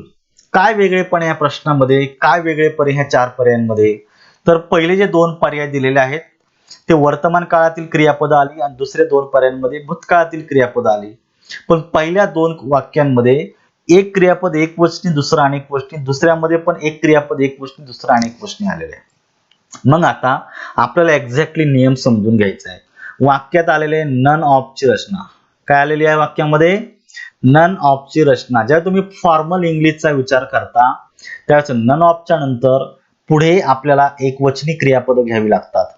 म्हणून या कॉन्टेक्स्ट प्रमाणे इज आणि वॉज असणारा जो काही पर्याय आहे तो तुमचा बरोबर आहे. त्यामुळे ए आणि सी असा तुमचा जो काही पर्याय आहे तो तुमचा ग्रॅमॅटिकली करेक्ट द्यायचा आहे. आयोगाने देखील ए आणि सी लाच मार्क केलेला असल्यामुळे पर्याय क्रमांक 1 तुमचा ग्रॅमॅटिकली करेक्ट आहे. ठीक आहे. शक्यतो आर आणि वेअर हे अनेक वचनी या ठिकाणी नाही घ्यायचे, म्हणून या ठिकाणी तुम्हाला ह्या गोष्टी नोटीस करायच्या आहेत. 22 नंबरचा क्वेश्चन पाहायचा आपल्याला. या ठिकाणी दिलेला आहे पहा, which one of the following two statements is correct. Correct विचारले तुम्हाला, आणि इज करेक्ट म्हणजे तुम्हाला दोन पैकी एकच करेक्ट आहे असं तुम्हाला क्लिअरली सांगितलेले. which one of the म्हणजे दोन पैकी कुठलं स्टेटमेंट करेक्ट आहे हे विचारले, म्हणजे एक करेक्ट आहे आणि एक इनकरेक्ट आहे असा पण याच्यामधून अर्थ निघेल. आता वन ऑफ दचा विचारलं म्हणजे दोघांपैकी एक करेक्ट कुठले विचारलेलं आहे, इथं बोथ येईल का? येणारच नाही. बोथ असेल तर मग वाक्याचा अर्थ तर तुम्हाला कळलं पाहिजे, त्यामुळे बोथ येणार नाही, नायदर पण येऊ शकणार नाही. आता राहिला फक्त एक किंवा दोन, अशा पद्धतीचं तुम्हाला शोधायचंय. आय पॅकेज माय लगेजेस, तुम्हाला मी सांगितलं लगेज असेल, लगेजला लगेजेस कधी करायचं, लगेज, सिनरी, सिनरीज करायचं नाही, फर्निचर, फर्निचर्स करायचं नाही. लक्षात ठेवा. म्हणजे काही शब्द असतात का त्यांना यस यस जोडत नाही आणि ते अनेक वचनी रूपात वापरली जात नाहीत. त्यामुळे लगेज हा जो शब्द आहे असाच वापरायचा आहे. ठीक आहे. त्यामुळे यस यस जोडणं अपेक्षित नव्हतं, जोडल्यामुळे तुमचं पहिलं वाक्य चुकलं. स्काउट्स व हाफ पॅन्ट्स, आता स्काउट्स कोण असतात? हे जनरली सोल्जर्स म्हणू शकतो आपण, का ते हाफ पॅन्ट्स वेअर करतात, घालतात. वेअर लक्षात ठेवायचं, या ठिकाणी करता अनेक वचनी म्हणून क्रियापद देखील अनेक वचनी, वेअर्स नाही, वेअर अनेक वचनी आल्यामुळे पहिलं पर्याय क्रमांक बी बरोबर आहे, म्हणून वाक्य 2 ला तुम्ही मार्क या ठिकाणी देऊ शकता. लगेजेस हे चुकीचं असल्यामुळे पर्याय क्रमांक 1 देखील चुकीचा आहे. ओनली शब्द चुकीचाच आहे इथं, हे पण तुम्ही नोटीस करा. त्यामुळे काही गोष्टी तुम्हाला लॉजिकली समजल्या पाहिजे आणि काही गोष्टी तुम्हाला नियमांच्या मदतीने समजल्या पाहिजे, हे लक्षात ठेवा. 100% नियमाच्या आधारे जर गेलात तर कदाचित तुम्हाला खूप उशीर होऊ शकतो उत्तर द्यायला आणि तितका वेळ तर तुमच्याकडे नसतो. कधी कधी काही प्रश्न थोडेसे कॉन्टेक्स्टच्या बाहेर जर वाटत असतील, आपल्या वाचनात नसतील, तर कदाचित तुम्हाला लॉजिक लावून देखील उत्तर शोधता येतं. तर लॉजिकली पण तुम्हाला हे समजलं पाहिजे. परत सांगतो, लॉजिक बिल्डअप करा, प्रॅक्टिस करा, त्याशिवाय पर्याय नाही. Practice is very important here. The next one, identify incorrect sentence or sentences. या ठिकाणी आपल्याला इनकरेक्ट सेंटेन्सेस शोधायच्यात. विक्रीकर निरीक्षक मुख्य परीक्षा 2014च्या पेपरमध्ये आलेला हा प्रश्न आहे, नीट लक्ष देऊन पाहिजे. परत बघा, 2019 ला हेच वाक्य पडलं होतं, आता परत हे या ठिकाणी आलेले, म्हणजे 14च्या पेपर मधलं वाक्य 19 मध्ये रिपीट झालेले. बरेच प्रश्न आहे असे कॉपी होतात, बरेच क्वेश्चन मध्ये जे काही अशी वाक्य दिली जातात, स्टेटमेंट दिली जातात, ते सुद्धा आहे असे कॉपी होत असतात. त्यामुळे तुम्हाला नीट समजून घ्यायचंय. आता तुम्हाला काय विचारले त्यांनी? इनकरेक्ट विचारले. आता इनकरेक्ट विचारले म्हणजे करेक्ट आपल्याला पाहायचंच नाहीये. मग आता चेक करा. The basket of apples and pears was hanging from a hook. आता पाहिलं तुम्ही, basket of apples and pear ही फ्रेज झाली.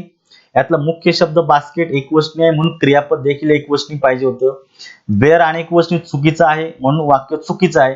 आता वाक्य चुकीचं आहे म्हणजे आपल्याला हे घ्यायचं आहे, लक्ष देऊन ऐका. वाक्य चुकीचं आहे, वॉच पाहिजे होतं, पण आपल्याला इनकरेक्ट शोधायचंय ना, मग आपल्या दृष्टीने ते बरोबर आहे. पुढे बघा, this must be one of the best places. One of दच्या रचनेनंतर येणार नाम अनेक वचनी येतं. पुढे आलेले दॅट, दॅट हे रिलेटिव्ह प्रोनाउन, प्लेज या अनेक वचनी नामासाठी आल्यामुळे पुढे क्रियापद अनेक वचनी पाहिजे होतं. हॅव पाहिजे होतं, इथे हॅज आल्यामुळे हे वाक्य चुकलं. Have been staged at Stratford this season, चुकलं वाक्य. चुकले पण आपल्या दृष्टीने बरोबर आहे, कारण आपल्याला incorrect शोधायचंय. each of the candidates are well qualified. each of, either of, neither of नंतर येणार नाम अनेक वचनी येतं, पण क्रियापद कंपल्सरी एक वचनी येतं. या ठिकाणी इज पाहिजे होतं, आर दिल्यामुळे हे वाक्य देखील चुकलं. आता हे पण चुकलं म्हणजे आपल्याला चुकीचं शोधायचं म्हणून आपल्या दृष्टीने बरोबर आहे. म्हणजे एबीसी सगळेच पर्याय आपल्या दृष्टीने बरोबर असल्यामुळे पर्याय क्रमांक 4 ला या ठिकाणी तुम्ही मार्क देऊ शकता. ओके, या ठिकाणी ह्या पद्धतीने कॉन्फिडेंटली उत्तर दिलेलं आहे. या पद्धतीने आपल्याला उत्तर शोधता आली पाहिजे.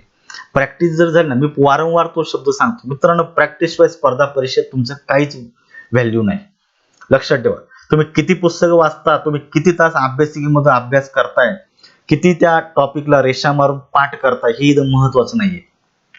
तुम्ही किती वेळा क्लास लावले, 4 वेळा क्लास लावलेली मी पोरं पाहिलेली इंग्लिश विषयाची, तरी पण डोक्यामध्ये प्रकाश पडत नाही. मग 4 वेळा जर क्लास लावलेले असतात, मग प्रत्येक वेळा टीचर का चुकीचं शिकवतात का?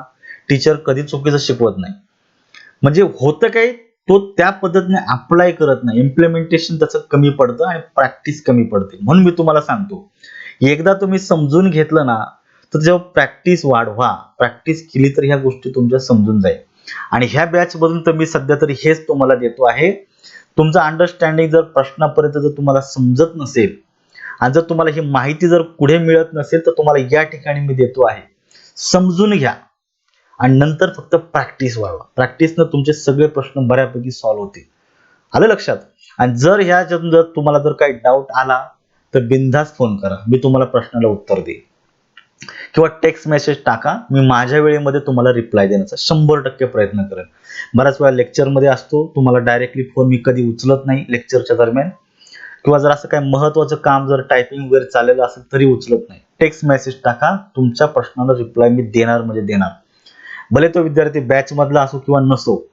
माझं काम फक्त बॅच मधल्या विद्यार्थ्यांनाच गाईड करणं असं नाहीये. काही मुलं आहेत की त्यांना बॅच नाही जॉईन करतायत की त्यांनी ऑलरेडी क्लासेस केलेले असतील अन्य ठिकाणी, म्हणून एक टीचर म्हणून मी त्यांना 100% गाईड करेन. बेशक मला कॉल करा किंवा माहिती विचारा, मेसेज टाका. I will definitely reply to your question. Okay, now let us go ahead. आपण पुढच्या प्रश्नाकडे जाऊयात. आता या ठिकाणी आपल्याला पाहायचं, या ठिकाणी पहा, which one of the following two statements is incorrect. आता त्यांनी स्पष्टपणे टाकून दिलेले वन ऑफ द, आलं लक्षात, आणि इज इनकरेक्ट म्हणजे एकच वाक्य इनकरेक्ट आहे, दोन पैकी त्यांनी स्पष्टपणे सांगितलेले. मग आता जर त्यांनी एवढं जर स्पष्ट जर सांगितलेलं जर असेल तर इथं परत बोथ येईल का? नाही का? दोन्हीच्या दोन्हीपैकी एकच सांगितलं तर असं होणार नाही, बरोबर आहे. बोल, हा पर्याय या ठिकाणी गेला. आता पहा, one of my servants tells me. One ऑफच्या नंतर येणार नाम अनेक वचनी येतं, पण वन ऑफच्या नंतर येणार क्रियापद बाकी एक वचनी येतं. त्यामुळे टेलला यस यस जोडून वाक्य तुमचं बरोबर आलेलं आहे. पहिला पर्याय बरोबर आहे. आता बरोबर आहे पण आपल्याला इनकरेक्ट शोधायचंय. हे वाक्य बरोबर आहे पण आपल्या दृष्टीनं चुकीचं आहे. आलं लक्षात? प्रश्नाच्या दृष्टीनं वाक्य चुकीचं आहे. वाक्य बरोबर आहे पण प्रश्नात इनकरेक्ट शोधायचं म्हणून आपल्या दृष्टीनं चुकीचं आहे. आता सेकंड बघा, बोथ डिड नॉट गो. तुम्हाला सांगितले बोथ च्या वाक्यामध्ये शक्यतो निगेटिव्ह वर्ड वापरायचं नाही. आलं लक्षात? मग तुम्ही नायदर वापरू शकता, नायदर वेंट म्हणा. त्यामुळे तुमचं हे दुसरं वाक्य चुकीचं आहे. बरोबर आहे पण आपल्या दृष्टीनं बरोबर आहे. त्यामुळे ओनली बी ला मार्क करून द्या. ह्या पद्धतीनं नीट लक्ष देऊन ऐका, समजून घ्या काय त्यांनी एक्झॅक्टली विचारलंय काय नाही. पुढचा तुम्हाला प्रश्न या ठिकाणी पाहायचा. या ठिकाणी करेक्ट सेंटेन्स विचारलेत विक्रीकर निरीक्षक 2014च्या पेपर मधला. Fish and chips is not my favourite meal. दोन नामं अँड न जोडलेली आहे, पण ज्यावेळेस एकच संकल्पना म्हणजे फिश अँड चिप ही एक मील आहे, जेवण आहे, एकच संकल्पना रिव्हील होत असेल तर ते एकवचनी गणलं जातं, म्हणून क्रियापद देखील एकवचनी येतं. इज वाक्य बरोबर आहे. नीट लक्ष देऊन ऐका. आता बरोबर आहे म्हणजे आपल्याला बरोबर घ्यायचं, या ठिकाणी करेक्टच विचारलेलं आहे. Next one, pen and ink has been displaced by the ball pen. Pen and ink ही एकच संकल्पना आहे. इंक पेन आपण म्हणू शकतो, पेन अँड इंक. शाई वेगळी करायची, पेन वेगळा करायचा असा अर्थ होत नाही त्याचा. पेन अँड इंक म्हणजे शाई पेन आणि बॉल पेनने त्याला डिस्प्लेस केलेलं आहे. म्हणजे तुम्ही पाहता जेव्हा तुम्ही 5वी 6वी ला असाल वगैरे किंवा आमच्या वेळेस असं ग्रॅज्युएशन पर्यंतची गोष्ट सांगतो की शाई पेन ज्याला आपण म्हणूया इंक पेन हा कॉमनली वापरला जायचा. But later on the situation change, ball pen took its place. बरोबर आहे की नाही? आता तर सगळेजण बॉल पेनच वापरतात. मुश्किलीनं कुणाच्या हातामध्ये शाई पेन तुम्हाला दिसतो, अन्यथा दिसतच नाही. म्हणजे ही एकच संकल्पना आहे म्हणून क्रियापद देखील एकवचनीच घेतलेलं आहे. हे वाक्य देखील बरोबर आहे. Bread and water was the vagrant staple diet in English, sorry in prison. आता ब्रेड अँड वॉटर हे दोन शब्द जरी अँड जोडलेले आहे पण ते एकच डाएट आहे. काय तो? एकच डाएट. जसं फिश अँड चिप ही एकच मील होतं तसं हे आहे एकच संकल्पना म्हणून क्रियापद तुम्हाला एकवचनी अपेक्षित आहे. तीनही वाक्य बरोबर असल्यामुळे तुम्हाला पर्याय क्रमांक 3 ला ए बी आणि सी ला तुम्हाला या ठिकाणी मार्क करायचे. आलं लक्षात? आता मग बाकीचे पर्यायामध्ये काय चूक आहे ते तुम्ही पहा. ए हा पर्याय चुकीचा आहे का? नाही. ए उत्तर बरोबरच आहे पण या ठिकाणी पुढे जो शब्द दिलेला ओनली, ह्या शब्दानं धोका दिला. Only it means only A is correct, it means other are wrong. बाकीचे चुकीचे आहेत का? नाही, बाकीचे पण बरोबर आहे ना. ए बरोबर आहे पण बाकीचे चुकीचे नाही आहेत. त्यामुळे ओनली ए मध्ये ओनली हा शब्द टाकल्यामुळे तुमचा पर्याय या ठिकाणी चुकलेला आहे. आलं लक्षात? ए आणि बी चुकीचं आहे का? ए आणि बी दोन्ही पण बरोबर आहे, पण ओनली चुकीचं आहे कारण तिसरं पण बरोबरच आहे. आलं लक्षात? त्यामुळे कधी कधी पर्यायामध्ये अशा पण जम्बलिंग करून टाकतात. ओनली सारखा शब्द पर्यायाला लिमिट टाकून देतो. त्याच्या पलीकडे काहीच नाही असा त्याचा अर्थ होतो. पण त्याच्या पलीकडचा दुसरा पर्याय देखील बरोबर आहे. ते पण व्हेरीफाईड करा. जेणेकरून तुम्हाला उत्तर शोधता येईल. मी तुम्हाला या सगळ्या पॉसिबिलिटी का सांगतोय मित्रांनो? या पॉसिबिलिटी मध्ये एरर होत असतात. वारंवार चुका इथंच होत असतात. म्हणून हे तुम्हाला मी सांगतोय. नेक्स्ट वन पाहायचे आता. से whether the following sentence are correct or incorrect. Choose the correct alternative. आता तुम्हाला शोधायचंय की वाक्य करेक्ट आहे की इनकरेक्ट आहे. कुठलं करेक्ट आहे कुठलं इनकरेक्ट आहे हे शोधायचंय आपल्याला. बाकीचं काहीच नाही. या ठिकाणी स्पष्ट दिलेलं आहे. लिपिक टंकलेखक 13च्या पेपर मधलं आलेलं वाक्य आहे. माय ब्रदर अँड हिज फ्रेंड. आता माय ब्रदर हा एक वेगळा व्यक्ती झाला अँड दुसरा फ्रेंड म्हणजे हिज फ्रेंड दुसरा वाक्य जोडलेला आहे म्हणजे दुसरं नाम जोडलेलं आहे. दोन वेगळे व्यक्तींचा उल्लेख दिलेला आहे आणि ते अँड जोडल्यामुळे दोन नामं अँड जोडल्यामुळे विभिन्न नामं अँड जोडल्यामुळे टोटल सब्जेक्ट हा अनेक वचनी झाला. म्हणून पुढे येणारं क्रियापद तुम्हाला कसं अपेक्षित होतं? अनेक वचनी अपेक्षित होतं. My brother and his friend commutes every day. कम्युटला यस यस जोडून त्याचं एक वचन केलेलं आहे. कम्युट्स म्हणजे ट्रॅव्हल प्रवास करणं. लक्षात ठेवा. तर कम्युट्स नको होतं कारण कम्युट्स हा एक वचनी होतो. करते अनेक वचनी झाला म्हणून क्रियापद देखील अनेक वचनी पाहिजे म्हणून कम्युट पाहिजे होतं. यस अपेक्षित नव्हता. त्यामुळे यस जोडल्यामुळे वाक्यातील क्रियापद आणि कर्त्यातलं ऍग्रीमेंट चुकलं म्हणून पहिलं वाक्य चुकलं. आलं लक्षात? दुसरं वाक्य बघा. Measles have become less common in the United States. Measles जे आजाराची नावं असतात मित्रांनो ती नेहमी एक वचनी असतात. ते आजार किती लोकांना त्याची लागण होते ते भाग नंतरचा, पण आजार हा एकच असतो, सिंग्युलर असतो. त्यामुळे त्याच्या नावाच्या नंतर येणारं क्रियापद एकवचनी अपेक्षित होतं. हॅज अपेक्षित होतं. हॅव वापरल्यामुळं हा पर्याय देखील तुमचा चुकलेला आहे. आता चुकला म्हणजे दोन्ही चुकीचे. मग आता बोथ ए अँड म्हणजे एक and second first and second are incorrect. पर्याय क्रमांक 4 ला तुम्ही या ठिकाणी मार्क देऊ शकता. हे पण या ठिकाणी तुम्ही समजून घ्या. ठीक आहे. आता आपण पुढच्या प्रश्नाकडे जाऊया. None of these students dot dot regular. आता अर्थाप्रमाणे जर तुम्ही जर गेलात नन ऑफच्या नंतर ऍक्च्युली फॉर्मली एकवचनी येतं, परंतु या ठिकाणी अर्थाप्रमाणे जर गेला कुठलाच विद्यार्थी रेग्युलर नाही अशा अर्थानं ज्यावेळेस घेतो त्यावेळेस लक्षात ठेवायचं अर्थाप्रमाणे ते क्रियापद अनेक गोष्टी अपेक्षित आहे. नन ऑफ दीज अनेक गोष्टी आहेत. These students are regular. त्यामुळे स्टडी रेग्युलर स्टडी क्रियापद या ठिकाणी दिलेलं आहे. स्टडीज एक गोष्टी असल्यामुळे हा पर्याय नकोय. आर स्टडिंग रेग्युलरली असं म्हणता येत नाही. चालू काळ नाही वापरायचा या ठिकाणी. स्टडी हा सिंपल प्रेझेंट टेन्स वापरून त्याची हॅबिट दर्शवली जाते. पर्याय क्रमांक 3 ला मार्क करा. लक्षात ठेवा. चांगल्या पद्धतीने योग्य पद्धतीने उत्तर तुम्हाला अपेक्षित आहे. काळही तुम्हाला मॅच झालेला आहे आणि रचना पण बरोबर आलेली आहे. पुढे दिलेले बघा. आता हा आपण बऱ्याच वेळा पाहिलेला आहे. आता मी पडदेशी घेतो याला. Neither the boy nor his sister. Neither नॉरने दोन एकवचनी कर्ते जोडले. पुढे येणारे क्रियापद देखील एकवचनी येतं. मग आता आर गोईंग चालेल का या ठिकाणी मला सांगा. आर अनेक वचनी चालणार नाही. गो अनेक वचनी चालणार नाही. गोज एक वचनी आलेले. It is right. Neither the boy nor his sister goes to school. Will go हे भविष्य काळ तर तसंच बरोबर वाटत नाहीये. त्यामुळे पर्याय क्रमांक 3 ला मार्क करा. क्रियापद एकवचनी पाहिजे कारण नायदर नॉरने जोडलेले दोन्ही कर्ते एकवचनीच आहेत. आलं लक्षात? ह्या बाबी तुम्हाला नोटीस करायच्या आहेत. नेक्स्ट बघायचंय. या ठिकाणी प्रश्न दिलेला आहे तुम्हाला करेक्ट फॉर्म ऑफ वर्ब विचारलेला आहे कृषी सेवा 2011च्या पेपरमध्ये. पहा. The ship along with its crew. Ship एकवचनी आहे आणि अलॉंग विथ या कनेक्टिव्हली दुसरं नाम जोडलंय इट्स क्रू. क्रू म्हणजे जहाजावरचे जे काही हे असतात जहाज पाहणारे त्यांना ऑपरेट करणारे जे काही खलाशी असतात त्यांना क्रू असं म्हणतो. अनेक वचनी झाला शब्द तो कलेक्टिव्ह नाउन आहे. या दोन नामं अशा रीतीनं along with with, beside, accompanied by अशा काही शब्दांनी जोडले जातात तेव्हा त्यांच्यानंतर जे क्रियापद येतं ते पहिल्या कर्त्याच्या वचनाप्रमाणे घ्यायचं. शिप एक वचनी आहे म्हणून या ठिकाणी तुम्हाला क्रियापद देखील एक वचनीच पाहिजे. वेअर अनेक वचनी आहे चालत नाही. The ship along with its crew was lost, हे रचना बरोबर आहे. मस्ट लॉस्ट, मस्ट हे मॉडल ॲक्झिलरी दोन्ही पण या ठिकाणी कॉन्टॅक्ट मध्ये बसत नाहीत म्हणून वॉज लॉस्ट हे एक वचनी क्रियापद तुमचं ग्रॅमॅटिकली करेक्ट आहे.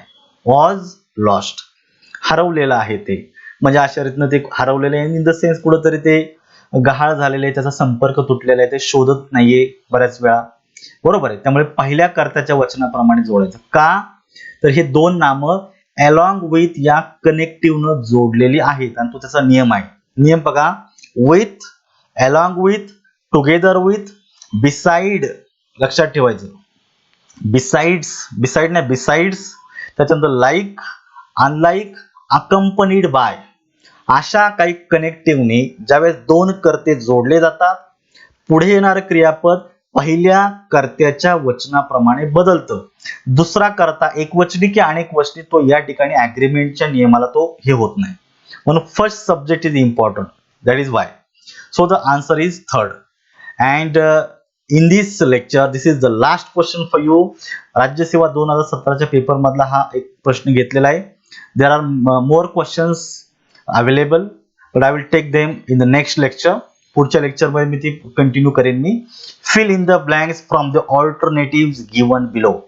दोन वाक्य दिलेले आहेत आणि या दोन वाक्यांमध्ये योग्य क्रियापदाची रूप वापरायची आहेत. Barley, wheat and rice dot dot cereals. आता ही तीन धान्यांची नावं आहेत. ओके.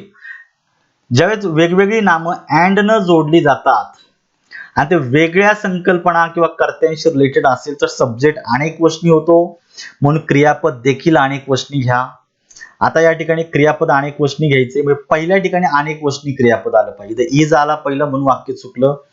इथं पण इज आला म्हणून पहिले दोन्ही पर्याय चुकीचे आहेत. आता दोन ठिकाणी आर आर आलेला आहे. पहिलं वाक्य बरोबर आहे. सेकंड बघा, 20 miles dot dot not a great distance in this days of rapid travel. हे जे काही ट्रान्सपोर्ट जे काही युग आहे सध्याचा जे काही काळ आहे या ठिकाणी खूप फास्ट वाहन ज्याला आपण म्हणू की हे झालेले बरोबर आहे की नाही. म्हणजे थोडक्यात आपण म्हणू शकतो की जे काही ट्रॅव्हलिंग जे आहे हे खूप फास्ट झालेली आहे कारण त्या ट्रॅव्हलिंगचे जे काही मीन्स आहेत मोठ्या प्रमाणामध्ये अवेलेबल आहे. चांगल्या अगदी फास्ट बाईक आहेत, कार आहेत, एरोप्लेन आहे वगैरे, ट्रेन्स आहे, बुलेट ट्रेन सारखं आल्यामुळे 10 मैल्स 20 मैल्स हे अंतर आता किरकोळ झाले. पूर्वीच्या काळामध्ये हे खूप असायचं. तर 20 मैल्स ज्यावेळेस एकच डिस्टन्स इंडिकेट होतं. आता अगोदर एक प्रश्न पाहिला होता की ज्यावेळेस आपण वाक्यामध्ये एकच डिस्टन्स, एकच अमाऊंट आणि एकच ड्युरेशन इंडिकेट होतो तर ते एकवचनी गणलं जातं म्हणून याच्यानंतरचे क्रियापद देखील एकवचनी घ्यायला पाहिजे. म्हणजे क्रियापद कसं पाहिजे या ठिकाणी एकवचनी पाहिजे म्हणून या ठिकाणी इज अपेक्षित आहे. या ठिकाणचा आर चालेल का आता नाही म्हणजे हा पर्याय देखील गेला. मग आता राहिला एकच पर्याय क्रमांक 3. म्हणून या पद्धतीनं थोडं लॉजिक पण बिल्टअप करायचं, प्रश्न पण समजून घ्यायचे आणि प्रॅक्टिस करायची. ह्या 2-3 गोष्टी आपल्याला ह्या लेक्चरमध्ये पाहायला भेटतात. मित्रांनो या पद्धतीने तुम्ही संपूर्ण इंग्लिश ग्रामर, संपूर्ण व्होकॅब्युलरी आणि कॉम्प्रिहेन्शनची तयारी करा. जे विद्यार्थी पुढच्या येणाऱ्या काळामध्ये आता तुम्ही कालच बघा एक टीईटी जे टीचर होणार जे विद्यार्थी ज्यांचं डीएड झालेलं आहे, बीएड झालेलं आहे त्यांच्यासाठी टीईटी अगदी अनिवार्य केलेली आहे. तर त्या टीईटीच्या विद्यार्थ्यांसाठी सुद्धा मी गॅरंटेड सांगू शकतो की ही लेक्चर तुम्ही अटेंड करा. तुम्हाला याच्यातून भरपूर काही फायदा याच्यामधून होणार आहे. ज्यावेळेस तुम्ही 3,000-3,500 क्वेश्चन्स, मी हजार सांगतो 3,000-3,500 क्वेश्चनचं विश्लेषण ज्यावेळेस तुम्ही ह्या पद्धतीने ऐकाल त्यावेळेस वेगळं काही इंग्लिशसाठी करण्याची आवश्यकता पडणार नाही. लक्षात ठेवा. मग इतकं तुमची प्रॅक्टिस या लेक्चर सिरीजच्या माध्यमातून होणार आहे. व्यवस्थित काळजी देऊन ऐका, संपूर्ण लेक्चर सिरीज ऐका, तुम्हाला याच्यातून फायदा होणार आहे. तर आजच्या लेक्चरमध्ये या ठिकाणी मी थांबतो आहे. थोडंसं वेळेचं लिमिट असतं. बऱ्याच वेळा मुलांची तक्रार असेल सर मोठा लेक्चर असेल तर डाटा पुरत नाही इंटरनेटचा. म्हणून थोडंसं कमी लेक्चर्स घेण्याचा मी प्रयत्न करतो. लेक्चर पार्ट 1 पार्ट 2 मी बनवतो, परंतु एकाच लेक्चरमध्ये जर जास्त काळ जर घेतला तर 1-1.5 जीबीचा डाटा कधी संपतो ते कळत नाही. बेटर थोडासा हे करूया. बट आजच्या लेक्चरमध्ये काही कॉन्सेप्ट क्लिअर होणं गरजेचं होतं, म्हणून आय थिंक थोडासा मोठा लेक्चर झाला असेल. But next lecture will be a little bit short. So good look, good day ahead. पुढच्या दिवसासाठी तुम्हाला शुभेच्छा. आजच्या लेक्चरमध्ये या ठिकाणी थांबतो. धन्यवाद.